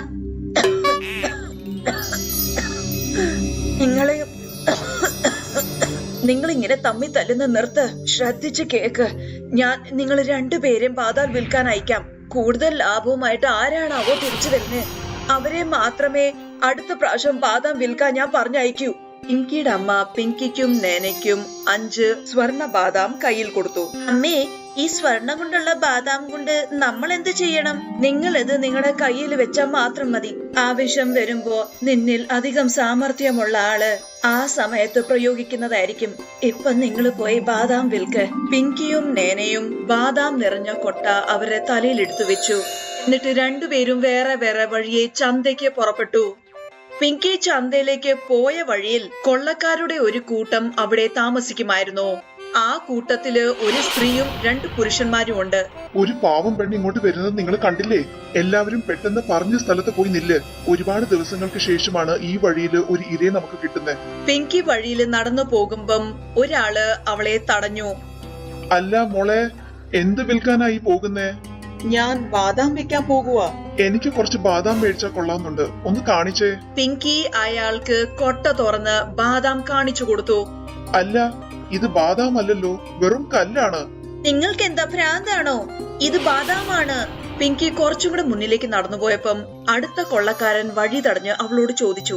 അവിടെ നിന്നേ കുട്ടി, നീ എന്താ വിൽക്കുന്നത്? ബാദാം വിൽക്കുകയാണ്. അതെയോ, എന്നാ കാണിച്ചേ. ബാദാം വാങ്ങിക്കാൻ ഞാൻ ചന്തയിൽ പോകാനിരിക്കുവായിരുന്നു. പിങ്കി കൊട്ട തുറന്ന് അയാൾക്ക് ബാദാം കാണിച്ചു കൊടുത്തു. അതെ കുട്ടി, എനിക്കെന്താ ഭ്രാന്തുണ്ടെന്ന് വിചാരിച്ചോ? ഇത് വെറും കല്ലാണല്ലോ. ഇത് നീ എവിടുന്നാ കൊണ്ടുവരുന്നത്? എന്റെ അമ്മയാ എനിക്ക് തന്നത്. എന്നാ നിന്റെ അമ്മ നിന്നെ പറ്റിച്ചതാണെന്നാ എനിക്ക് തോന്നുന്നത്. ഇല്ല, എന്റെ അമ്മ അങ്ങനൊന്നും ചെയ്യില്ല. പിങ്കി കുറച്ചും കൂടെ മുന്നിലേക്ക് പോയപ്പം 3ാമത്തെ കൊള്ളക്കാരൻ അവിടെ നിപ്പുണ്ടായിരുന്നു. അവരും പിങ്കിയുടെ ബാദാം കല്ലാണെന്ന് അവളോട് പറഞ്ഞു. നിനക്കൊരു അനിയത്തി ഉണ്ടെന്നല്ലേ നീ ഞങ്ങളോട് പറഞ്ഞിരിക്കുന്നത്? നിന്നെ പറ്റിക്കാൻ വേണ്ടി നിന്റെ അമ്മ കൊട്ടയ്ക്കകത്ത് കല്ല് വാരി വെച്ചെന്നാ എനിക്ക് തോന്നുന്നത്. അവസാനം പിങ്കി കൊള്ളക്കാർ അവളോട് പറഞ്ഞ കള്ളം വിശ്വസിച്ചു. പിങ്കി സ്വർണ ബാദാം എടുത്ത് കൊള്ളക്കാരെ കാണിച്ചു. ഇതും കല്ലാണെന്നാണോ പറയുന്നേ? ഇത് സ്വർണം കൊണ്ട് ഉണ്ടാക്കിയതാണെന്നാ അമ്മ എന്നോട് പറഞ്ഞത്. നീ എന്താ ഈ പറയുന്നേ? ഇതും വെറും കല്ലാണല്ലോ. നിന്റെ അമ്മയും അനിയത്തിയും ചേർന്ന് നിന്നെ ശരിക്കും ചതിച്ചതാണ്. പിങ്കിക്ക് ദേഷ്യം വന്നു. അവള് കൊട്ടയിലിരുന്ന ബാദാമും കയ്യിലിരുന്ന ബാദാമും താഴെ എറിഞ്ഞ് നേരെ തിരിച്ചു വീട്ടിലേക്ക് മടങ്ങി. വേറൊരു ഭാഗത്ത് നേന പോയിരുന്ന വഴിയില് ഒരു പുരുഷനും ഒരു സ്ത്രീയും താമസിക്കുന്നുണ്ടായിരുന്നു. അവര് ഇമോഷണൽ ഡ്രാമ ചെയ്ത് ആൾക്കാരുടെ കയ്യിൽ നിന്ന് പണം തട്ടിയെടുക്കുമായിരുന്നു. അത് കണ്ടില്ലേ, അവിടുന്ന് ഒരു പെങ്കൊച്ചു വരുന്നുണ്ട്. വാ, പെട്ടെന്ന് നമുക്ക് തുടങ്ങാം. എന്റെ എല്ലാം തകർന്നു പോയി, എന്നെ ഒന്ന് രക്ഷിക്ക്. ഞങ്ങളുടെ കയ്യിൽ നിന്നെല്ലാം നഷ്ടമായി. എന്റെ ഭർത്താവിന് തീരെ സുഖമില്ല. ദൈവത്തെ ഓർത്ത് ആരെങ്കിലും ഞങ്ങളെ ഒന്ന് സഹായിക്കും. ഒന്ന് നിൽക്കണേ കുട്ടി, കുറച്ച് പൈസ ഉണ്ടെങ്കിൽ ഞങ്ങൾക്ക് തരണം. എനിക്ക് എന്റെ ഭർത്താവിനെ ഒന്ന് ചികിത്സിക്കണം. അതിനാ. അയാളും അയാളുടെ ഭാര്യയും അഭിനയിക്കുകയാണെന്ന് നേനയ്ക്ക് മനസ്സിലായി. അത് പിന്നെ ഇപ്പൊ എന്റെ കയ്യില് പണമൊന്നുമില്ല. ഞാൻ അത്ഭുതമുള്ള ബാദാം വിൽക്കാൻ പോവാണ്. അത് വിൽക്കാൻ കഴിഞ്ഞാൽ എനിക്ക് ഒരുപാട് പണം കിട്ടും. അത്ഭുതമുള്ള ബാദാമോ? ശരിയാണ്, അത്ഭുതമുള്ള ബാദാം. ഇതിനെ അവരവരുടെ വീട്ടിൽ 2 മാസം വെച്ചാൽ അത് സ്വർണമായിട്ട് മാറും. നോക്ക്, എന്റെ കയ്യിൽ കുറച്ച് സ്വർണ ബാദാം ഉണ്ട്. നേനയുടെ അമ്മ അവൾക്ക് കൊടുത്ത 5 സ്വർണ ബാദാം അവള് ആ സ്ത്രീയെ കാണിച്ചു. സ്വർണ ബാദാം എല്ലാം ഇവിടെ കൊണ്ടുവരാൻ പറ്റില്ലല്ലോ. നിങ്ങൾക്ക് അറിയാമെന്നല്ലേ, വരുന്ന വഴിയിൽ ഒരുപാട് കൊള്ളക്കാരും കള്ളന്മാരെ കാണുമെന്ന്. നിങ്ങൾക്കിനി ഈ ബാദാം വിൽക്കാൻ എന്നെ സഹായിക്കാൻ കഴിഞ്ഞാൽ ഞാൻ നിങ്ങൾക്ക് 1/2 കിലോ ബാദാം തരാം. ആ സ്ത്രീയും പുരുഷനും ചിന്തിച്ചു, 1/2 കിലോ ബാദാം സ്വർണമായിട്ട് മാറിയാൽ അവര് വലിയ പണക്കാരായിട്ട് മാറില്ലേ? അതുകൊണ്ട് ബാദാം വിൽക്കാൻ നേനെ അവരെ സഹായിക്കാമെന്ന് അവര് സമ്മതിച്ചു.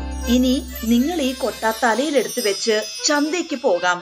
ആ സ്ത്രീയും പുരുഷനും നേനയുടെ കൊട്ടയെടുത്ത് തലയിൽ വെച്ച് ചന്തയിലേക്ക് പോയി. ഞാൻ ഇവിടെ തന്നെ ഇരുന്നോളാം, നിങ്ങള് ഒച്ച വെച്ചാ മതി, ഞാൻ ചെയ്ത് കാണിക്കാം. അത്ഭുതമുള്ള ബാദാം വാങ്ങിച്ചോളൂ. അത്ഭുതമുള്ള ബാദാം, അത് സ്വർണമായിട്ട് മാറും. സ്ത്രീയും പുരുഷനും അത്ഭുതമുള്ള ബാദാം കിട്ടുന്നുള്ള അത്യാഗ്രഹത്തിൽ നേനയുടെ ബാദാം മുഴുവനും വിറ്റുകൊടുത്തു.